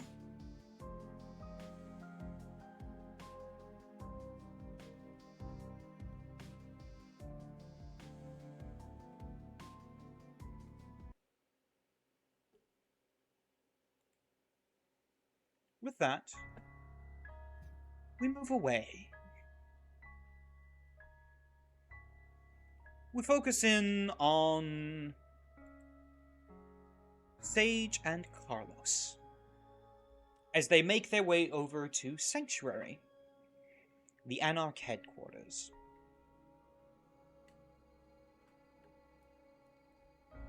You arrive outside. You can see that things seem to be quite busy this night, with people going in and out. You see different conversations happening outside. People smoking. Some mortal, some immortal. But nonetheless, you are here. What would you like to do? Well, firstly, set down the parrot to like where it was before. Feed Cyclone. You believe it, Cyclone? Vega just abandoned you with me because he's joining the Camarilla. Just what the hell? Like, what do you think about it? This is awful. Talking to the parrot. You've lost it too, huh? First Vega, now you. Don't just run in front of trucks. Well, what? Parrots are pretty intelligent, so I'm talking to you, not the Yeah. parrot. talking to me. I'm not running out of trucks. I'm running at trucks. Why would you talk to the parrot? Is it? Well, I like to talk to animals or pets. Oops. Yeah, that's how Vega started, and then he went oh cuckoo. I can't understand what Cyclone says. Actually, no. Did Vega ever mention animalism at all? Like understanding what animals say? I think so. I think it. I Actually, think so. know what Cyclone says, but I feel like it's at least, I don't know, somehow need to. Where is? That is so sad. I Like think at if least owe it to Cyclone to tell them about That is- Vega. if you know? I could cry, I would be crying right now. Like this is actually so sad. Sage puts like more bird food in. I don't know. I assume at some point they bought bird food. Yeah, you did. Yes. I mentioned you feed him. yes. That jerk Vega. Hope he has what's coming to him. I'm sure he'll come visit you. Why am I talking to the bird now? Anyways, Yeah, talk to the bird. I mean, bird doesn't have Vega to talk to it anymore, so. Alright, that's does some cleaning, cage. That should be it. Okay, you stay here. Be a good bird. Alright, let's get a vandal. sure. Begin to make your way inside.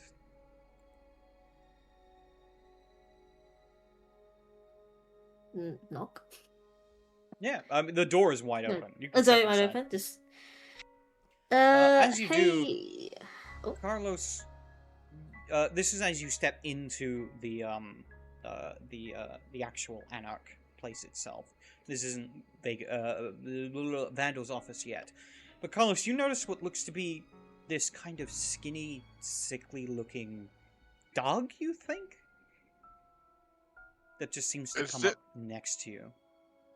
Is this the dog that I saw in the alleyway that one night? Indeed it is. It looks to you. There's an intelligence to it that's unsettling. And then you watch as it seems to turn around and begin to walk away from the sanctuary and towards an alleyway. The sage see this? You just see a dog walk up to Carlos and then walk by. It's not particularly unusual. You wouldn't have the context that Carlos does. Yeah. Huh. Guess this parrot's not the only one. I'll be back. We'll go see about that dog. Okay, don't get yourself killed. It's a dog. I don't know, you're talking about trucks running into me, so... Yeah, because you were talking like Vega, and then Vega walked into this. Anyways, I'll be back. Okay. Sage just kind of leans against the wall, crossing arms. Should probably actually muck around with the turret, absent-mindedly, just like what. Her mind's a mess right now. Yeah. But I'll leave it to Carlos. Yeah, You he'll follow the sickly looking dog. And as you do, you kind of, as you look at him for longer, you realize it's not a dog. It's a coyote. What are you doing in the But city? it looks mangy and ill. You make your way over to the alleyway. You watch as it seems to move deeper into the shadows, occasionally looking back towards you to see if you're following before it continues forward. Yeah, I'll continue following. I'm kind of like scanning around though, and like sticking to like the shadows as I'm walking behind it, just in case I gotta As you do, obfuscate. you watch as it turns. At the very end of it, it turns around to look at you. As it faces you, you watch as it seems to lower its head until you realize it's not lowering its head, it's growing. You watch as the back begins to extend and stretch, the legs thickening out into arms and legs, with clawed, disgusting fingernails at the end of them. Eventually, you find yourself looking at a very disheveled looking man. Slowly begins to stand up. As you look at him, he is easily at least 7 feet tall. That was gnarly, dude. Do you need He anything? looks down at you. As you do, you see his eyes have not changed. They are still this coyote-like eyes that seem to almost glow in the darkness as they stare at you. He leans forward slightly. Hello, pup.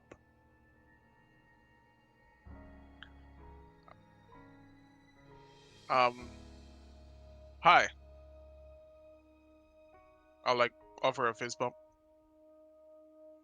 He looks at your hand. Almost snarls before he looks back to you. Right. You have survived. The way he phrases it, you're unsure if it's a statement or a question. Carlos will look at himself and nod. And so far, I think I've done pretty well. Who are you?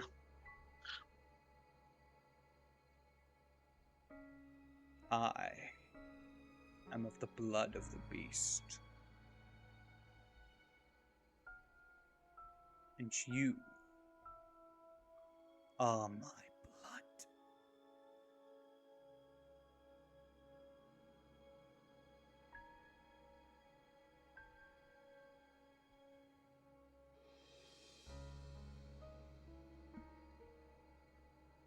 I don't know why. I guess is my question.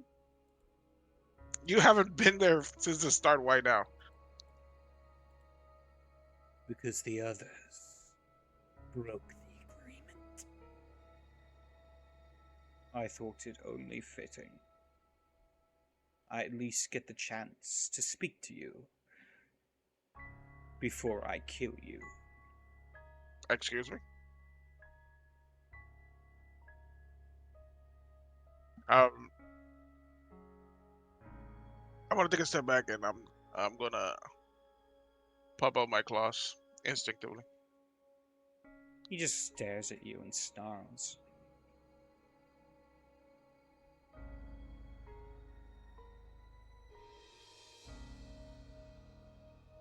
Listen, man, I don't know what your whole deal is. I won't thank you for making me.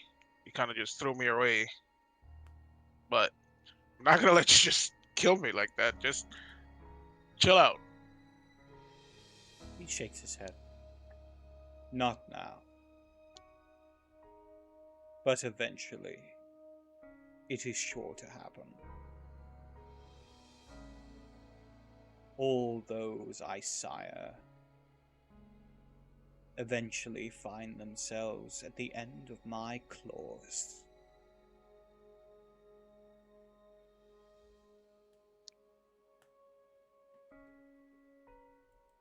For what purpose? What? Why even sire them?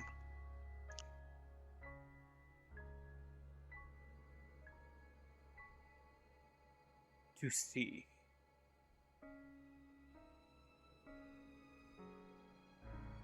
I was told by a witch once. He kind of looks. Actually, no, he wouldn't say witch. He would say, I was told by a bruja once that I would one day be killed by one I have made with my own blood. But I had no children before I was made into this. So I sought to find the one who would be most worthy.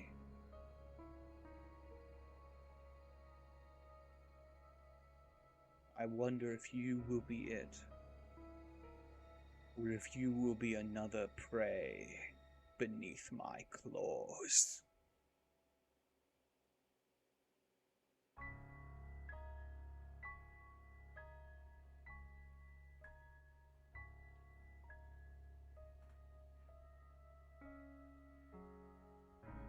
Fuck you. I am going to try the celerity and try to get him. He seems to like turn his head as if he's unsure what you said. Like you just said gibberish to him. As you attempt to celerity forward, suddenly he's standing behind you. Not yet, pup. The time will come. And when it does, we shall see if you are worthy of living. I'm going to turn around. As you do, he's gone.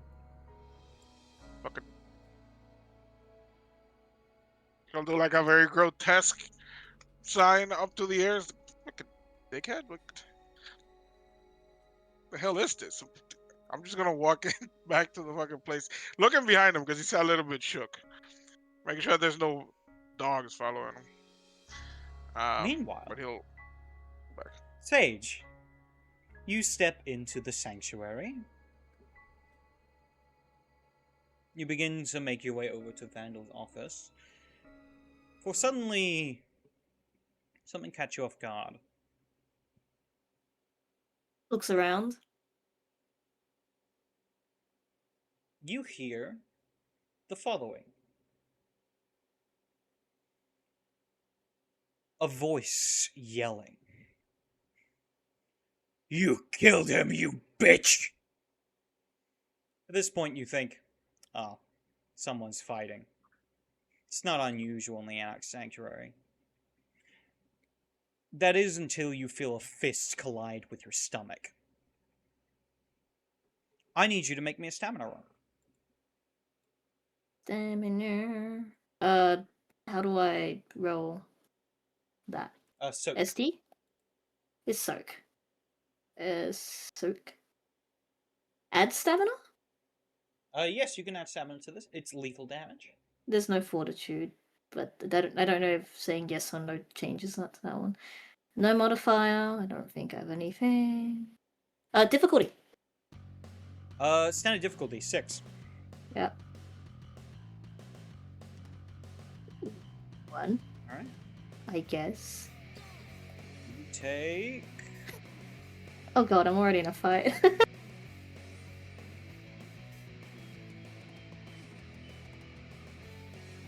Oh, there it is.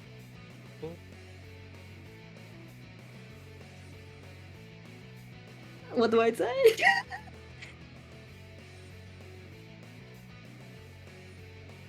A lot of dice. Success. Alright. You take 2 points of lethal damage as you are... Actually, no, hold on a minute. He has potence. You take 4 points of lethal damage. As... How do I mark that? if you see on your sheet, there'll be a section for health. Yes. So do I just go like You 4 mark it with the X's X. down? Yeah. So like this. Not the extra ones, because the extra ones are only if you have them do special things. So it's from the Oh, I wounds can't- condition downwards. I cannot tell which. Can you mark it for me? Because I actually can't tell which one is Right. which. It's just I need to probably set the window larger. There we go. And you are Okay. considered wounded, so you Oh, have Jesus. a -2 to your Oh. dice pulls. What the? Okay. As suddenly yeah. you find yourself face to face with this massive Bruhar biker-looking guy with a shaved head and a big beard, as he is staring at you with fucking rage. Oh boy. You killed him! I'm going to kill you! Sage immediately think, oh my god, this guy can't really. No, there's no words to be said. Only punches, clearly. This guy's Sage. just engaged, right? Make me a self-control roll. Yay! Difficulty of 8 for you. Willpower past virtues. Chef control. Peaceful.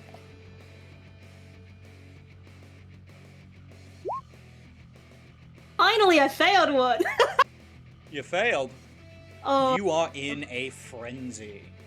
that is fun. This means, you no longer suffer wound penalties for your rolls. However, you gotta beat the shit out of this guy. The beast Ah. is demanding vengeance and violence. And Sage agrees right now. Right now, I don't think words should be exchanged. Right now, fists are gonna be exchanged. Let's go! Alright, what are we doing? Okay, so how do we do this? So, if you'd like to attack him, you can attempt to. You can go blow for blow. How does using celerity work?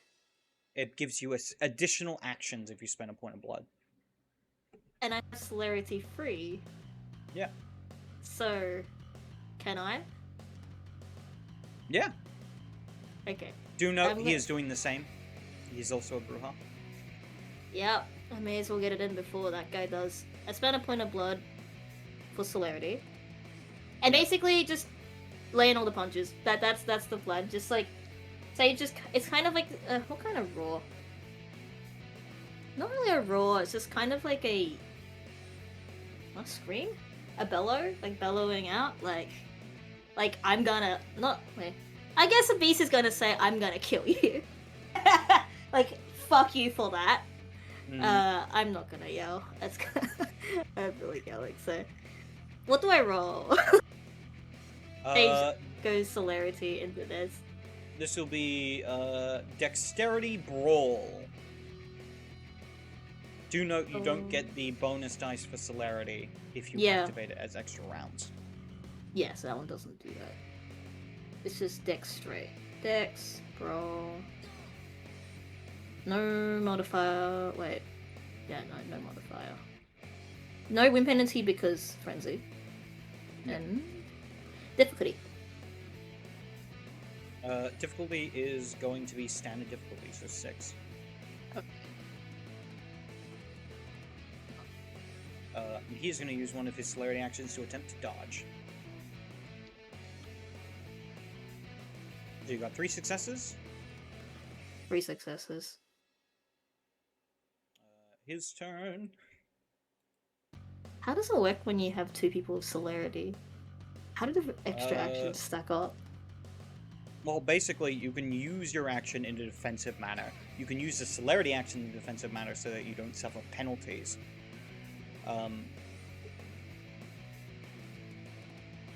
Yeah. So Sage basically would very quickly... I think, just like a tackle, it's not as refined as how Sage usually fights, but given the power of her blood, just human bullet. You do as you go to tackle him. However, he sidesteps out of the way, beating your 3 successes. 4 successes. With that, he brings his arm down upon your spine, as he is going to attempt to break your back. Would you like to attempt to dodge, using a celerity action? Yes. Alright. Dexterity plus athletics, difficulty 6.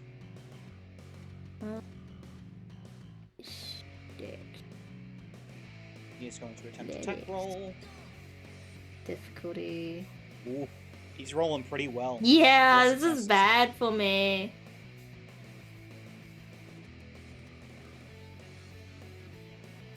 Yeah, I'm not rolling well. He gets 2 successes on you, so he gets to make a damage roll. He's going to spend a point of blood to activate Potence again. Uh-oh, I'm in for it. I might just be knocked out. Actually, hold on. He can't. He's already met his limit for this round of combat. So this is just going to be a straight roll.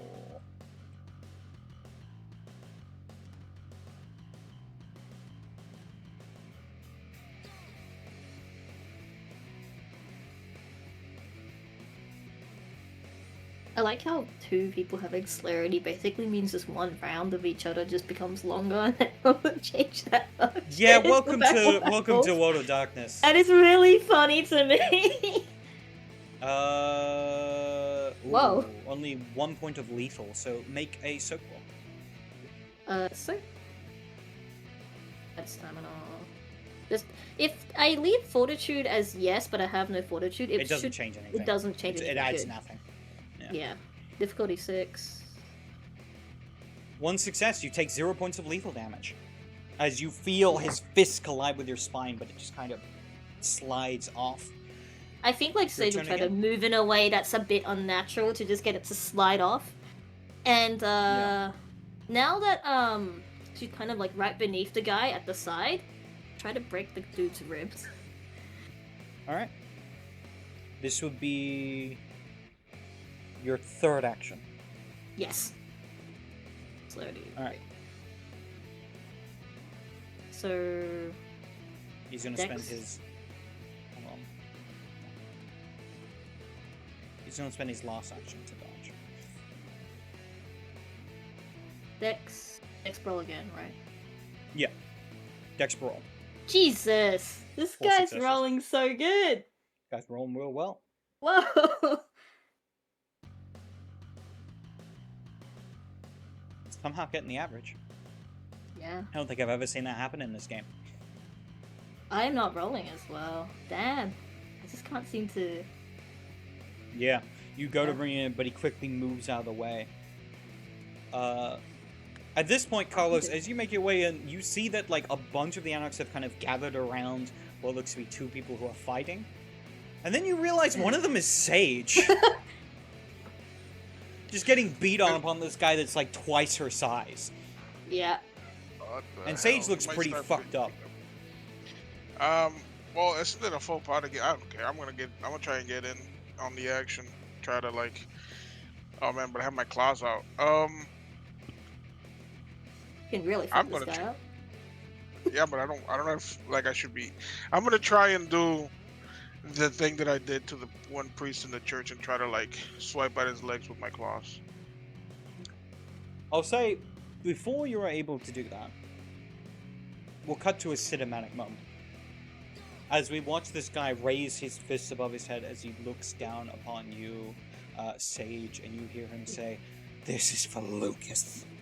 As he goes to bring down his fists upon you, before there is the sound of a loud shotgun going off.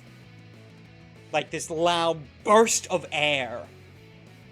As suddenly, his shoulder, part of his shoulder, is just gone. Exploded away. And you watch as he collapses to the ground in front of you. You watch as everyone looks up. You look up to see, standing near his office, fist out, is Vandal. Shit. The beast is unsatisfied Essentially. that they couldn't do the punching out.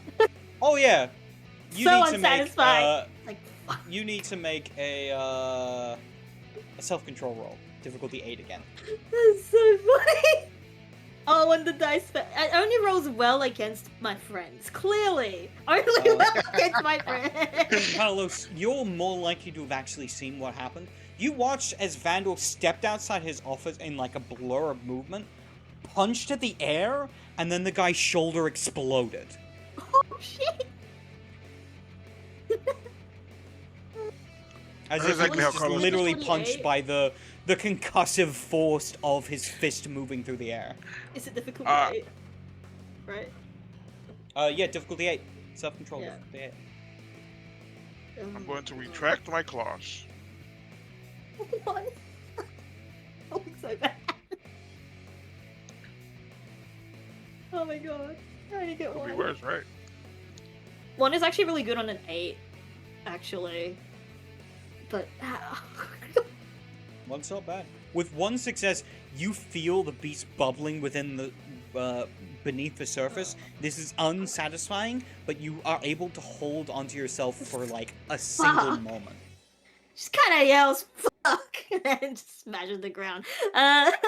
Feeling Do you like smash all the body or the ground? the ground Okay. carefully. Like you can smash something. Fuck. It's just, I think like something. It's like some of the bones have definitely been moved, shifted, or dislocated. Yeah, no, your arm is dislocated as you kind of begin to feel this. You can feel like This hurts. like your ribs are cracked. This like hurt a lot. This was a really bad injury. Yeah. This is an injury that would have killed you if you were human. Try to relocate the arm, but I don't know if it's working. Like, You're like trying to do it, but Sage? there's nothing to put the shoulder back into. Like Oh, that's fucked. Okay, shoulder's gone. you can spend a point. You can spend blood to attempt to heal from the wound. It is 1 point of blood per lethal damage. Well, in story, could I say spending 1 point just to get the shoulder back? So 1 point. I'd is say off. that. Yeah. Ugh. Concentrates and tries to just reform whatever the fuck is just gone. As this happens, you hear Vandal's harsh voice roaring and tearing through the sanctuary as he goes, "Sage! My office! Now!" Can I drag Carlos with me weekly? Hey, you're so Sage.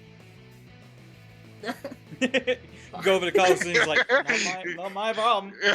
Right. Fine. Listen, you're fine. I try to do something. You should have seen what that dude just fucking did. Hey, I'm not gonna piss him off. Sage limps. Limps sadly. The man on the ground, half his like chest is missing at this point, and he just lies there motionless.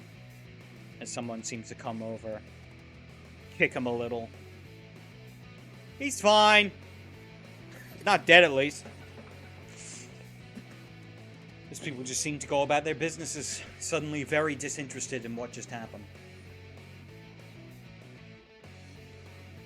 Welcome to Anarch Politics. Just punch it. It's punching. Punching politics.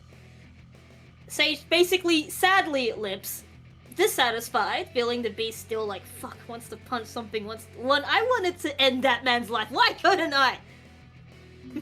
The kind of thing. Although she doesn't say any of it out loud. It's just feels like the best. Bested. Yeah, she goes into the office. Carlos, what are you doing in the meantime? I guess I'll go with her, but let her go into the office alone, and I'll just hang out outside. So Alright. if they gotta do some business, let it I'll do- say in which let them case do you it. could probably hear the conversation that happens inside, because it is not going to be quiet. They're good. Sage just doesn't say anything. She's like, she knows. You're gonna get a utter yelling at. Ugh.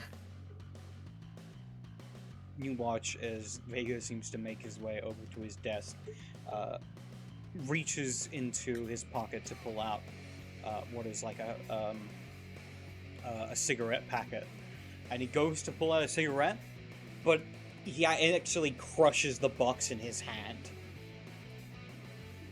and crushes the cigarettes within, as he just kind of looks at it and goes, "Fuck!" and throws it against the wall as you watch as it indents into it, going through the kind of the thin walls. He looks to you with barely contained rage in his eyes, and you wonder if the beast is going to take over, as he just looks at you and he goes, "Did you kill his fucking ghoul?" No. Don't fuck me on this, Sage! Did No, you or did you didn't. not kill his fucking ghoul? I did not. I don't even know like who the fuck Lucas is. Fuck! If I had to guess, it's to do with that imposter, the one that's running around. He fucking chucks his desk. His desk goes flying out the window that overlooks, falling into the main center of the Anarchs. In fact, it like crushes someone who just gets fucking decimated by this large, heavy, very dented desk. Oh, Kindred just got ganked by a desk. That is so funny. As he turns to you, Sage once is not again looking like a wild beast. Sage is just kind of.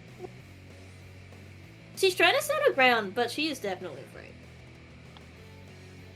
Walks towards you, almost with his very presence pushing you against the wall without even having to lay a finger on you.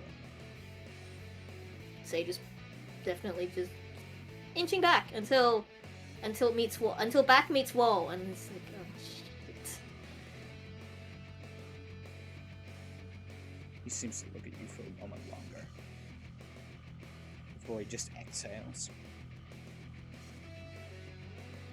Fine. Fuck damn it. I need this shit right now. Don't know what the fuck happened. Shit seems to happen when I'm not there. And then somehow it just shit comes crashing back to me. I see. Is it my fucking fault, is it then? I did not say that. Why are you fucking ranting at me like it is? Hey, I'll shut up. Fuck. Okay, I'll deal with Diesel. He should be fine once he wakes up. He kind of looks at the window at the body that's crumpled on the ground. But you gotta see this thing is fucking cleared up. Whatever is fucking going on with this goddamn imposter, fucking sort it now! Okay. Good. He steps back, looks over to the place where his desk was, and just sighs very frustratedly. Now I gotta go get my fucking desk. Okay. Alright. How goes the other thing I told you to do? I got one, and I really, I don't know how to put this. So, you know, Bo was never gonna join the revolution. Bo was stuck in Cam territory, but I have Carlos, but not Vega. I really I don't know what the fuck Vega's on. Just decided to not join the Anarchs because apparently that's considered like joining the Cam is a rebelling against the Cam. I don't know. He just lives on like some kind of validation, like he's a dog. He just seems to blink for a moment. Like Cass doesn't matter. Fucking warned her. This is what fucking happens. Do you know what happened to Cass?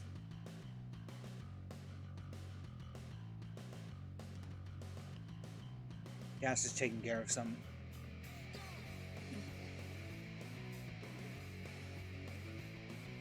But yeah, I was going to actually get Carlos to officially say, join the Anarchs. That's Fine, right. whatever, he's in. Yeah, I guess.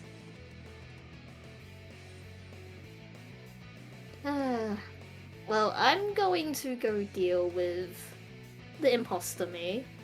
Find them, beat the shit out of them. And When you find them, bring them to me. oh, okay. Sure. I'll knock them out and drag the sorry ass in here.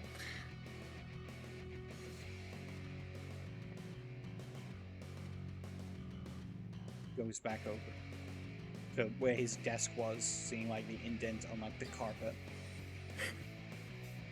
And then kind of turns around and goes, "Fuck are you still doing here? Go! Sort it!" Yeah, Sage is on the way leaving. Fuck! You just hear like him yell Yeah. as you step out. Carlos, you heard fucking all of that. Yeah. You heard every bit. And then you heard you saw the fucking thing The go desk flying through the fly window. out. Right. Boom. Like it out. That was Gotcha. really good. Hey, listen, That's why since Bruja can't you have managed nice that perfectly, you're gonna be the one talking to Vandal from now on. Let's go see about that little problem you got. Dude, I could have been killed. What do you want? He I was just gonna be the punched one. No, the air and punched a hole through a man. I thought I was gonna be the one with the hole in my chest. Let's go. Come on, we gotta go fix this shit. Let's get out of here. Let's get out of here. Yeah, it's gonna. With Sage's that- gonna slip out. You begin to make your leave. I think with that, it's a good a point as any to wrap things up. There are a few things I will clarify, and I'll end it with this as well, with a short little scene. As we return back to Beauregard. The mess has been cleaned up, but you still find yourself standing there looking up upon this altar to set. Watch as Ramses moves over to the altar. Watch as he places what looks to be some sort of idle. Watch as he begins to tear it apart, taking it apart piece by piece, and then splaying it out across the altar. Tell me, Beauregard, has there ever been a place you have always wanted to see, but you've just never been able to?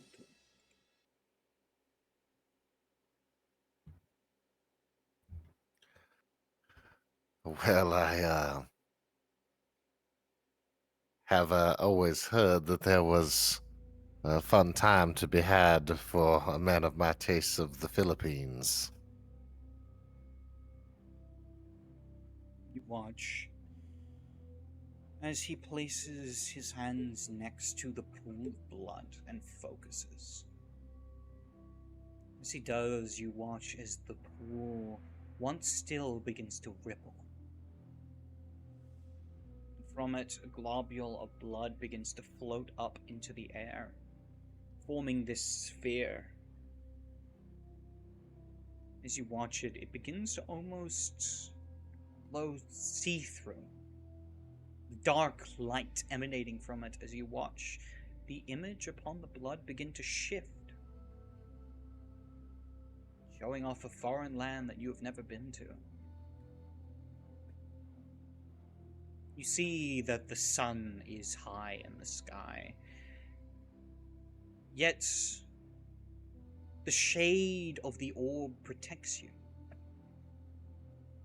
You haven't seen the sun in weeks. It's been so long you almost forgot what it looks like. But even as you look at it, you feel this instinctual pull of the beast within. It wants you to cower. Cower before the power that could burn you to death. But you are your own master. You are the one in control. And as quickly as the image appears, it begins to fade. The pool, or the blood rather, falls back to the ground. This is but a taste of the power that Sutek can offer.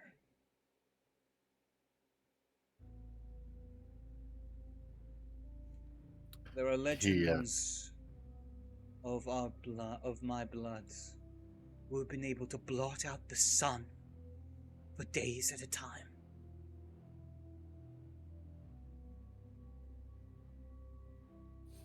I I had forgotten how beautiful the sunlight was.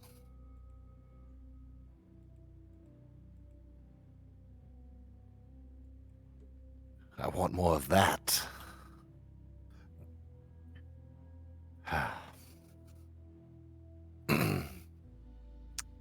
Postures.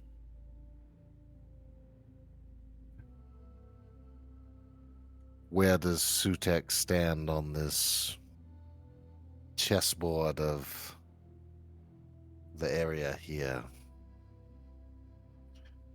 Does your Might group be, bend knee to the prince as well? Or is there we- just a peace in the land?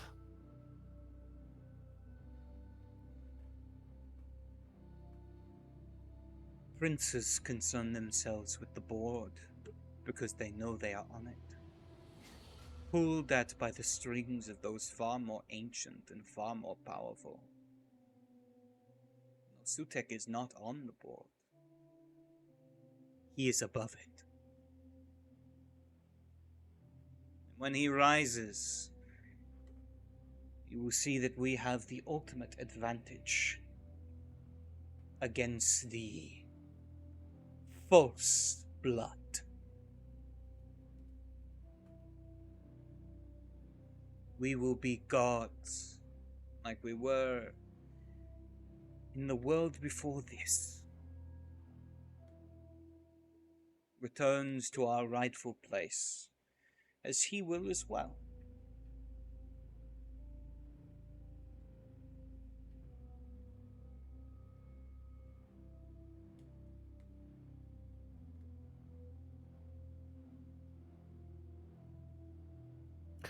What does he ask of us in return? What can I offer something so great to achieve such a tremendous amount of unwarranted power? What possibly could I present with equitable value?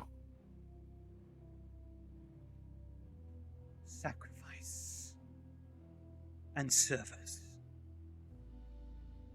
You have already done so much for our cause by aiding us in placing our peace inside the camp of the Toreador.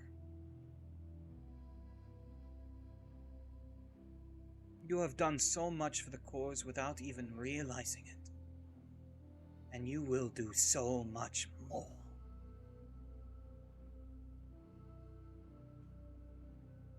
But subtlety is the better part of valor. If you are discovered for what you are now, they will kill you, string you up, and wait for the sun to render you to ash. You must ensure you never meet the light of Ra.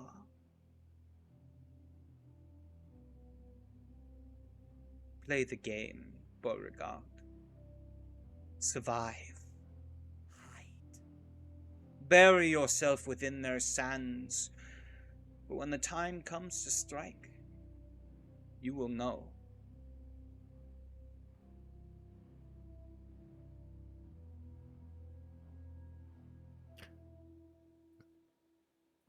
Like a viper, I shall lay in wait, your grace. And he'll bow out. Come now, Beauregard. We are all brothers and sisters now. Equals underset.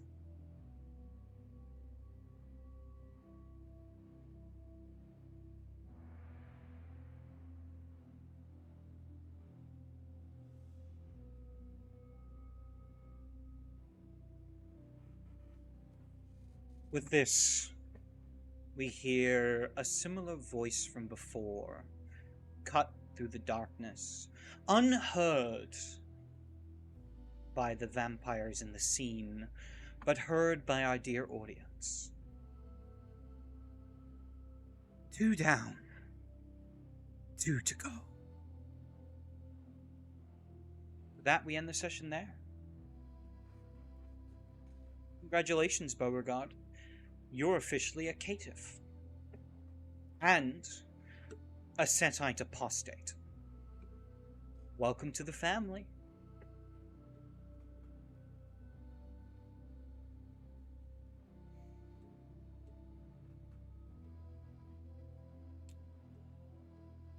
Oh my gosh.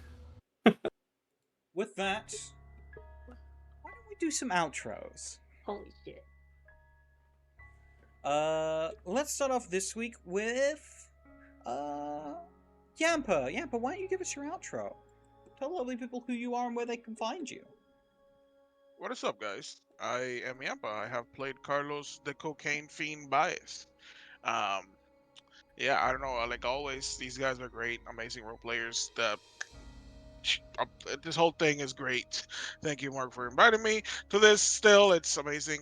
Anywho, you can catch me here on Thursdays, Fridays whenever we get that up. I think it's next month for some Conan-esque barbarian stuff. I still don't know how to set it down.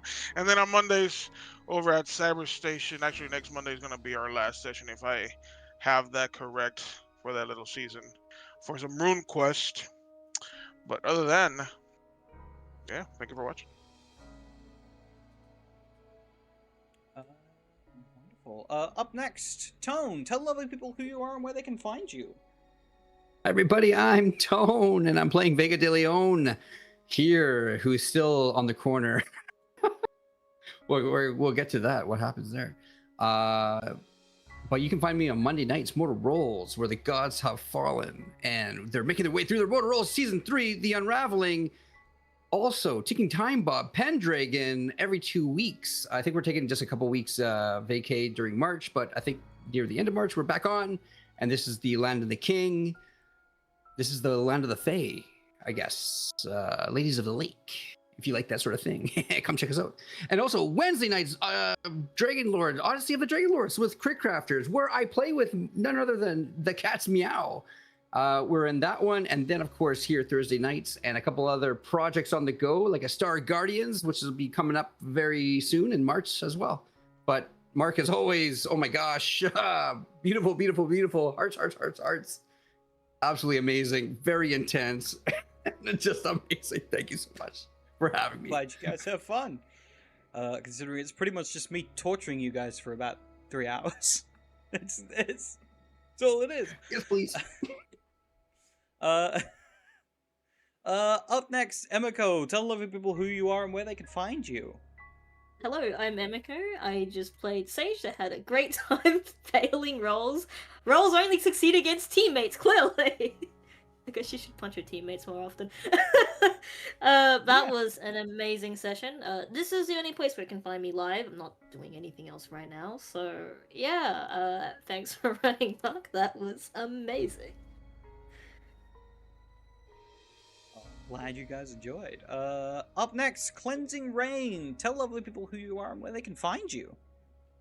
Hey there, everybody. Cleansing Rain, playing Beauregard, Thibodeau, LaFontaine. You can find me on most platforms at Cleansing Rain, except on X. There's an underscore in between Cleansing and Rain. Thank you so much for tonight. It was stellar. A lot of intense scenes and some masterful use of the vernacular from our storyteller, Mark. It was kick-ass tonight. Awesome work. I'm glad you enjoyed. I honestly, I have so much fun messing with the different language that is used by all the different people and factions, and each of them have their own way of saying things.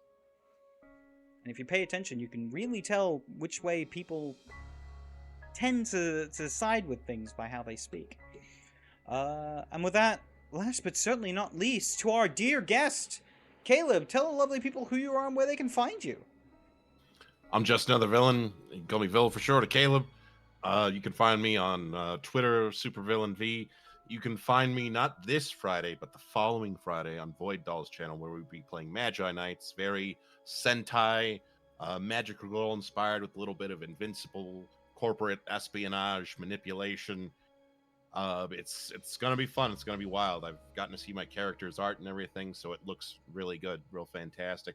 Then that following Friday, later in the night, around 8 p.m., 9 p.m.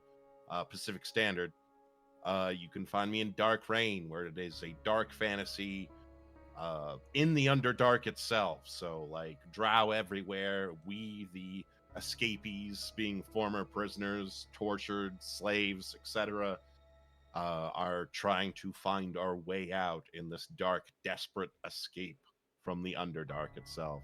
Over once again on Void Doll's channel. And once again, you could find me here on Thursday till they no longer need me. And I'll stick around as long as I can, because everyone's fantastic. And once again, Mark, thank you for having me. It's a great time every time. Thank you very much for joining. Honestly, I've loved having you along, and I definitely want to have you for so many more projects if you are interested. Honestly, yeah, I'm usually you've done down. a great job. Usually down. Yay! With that, hello, I'm Mark, aka TheCatsMeow. Welcome to my channel. I hope you enjoyed yourself here.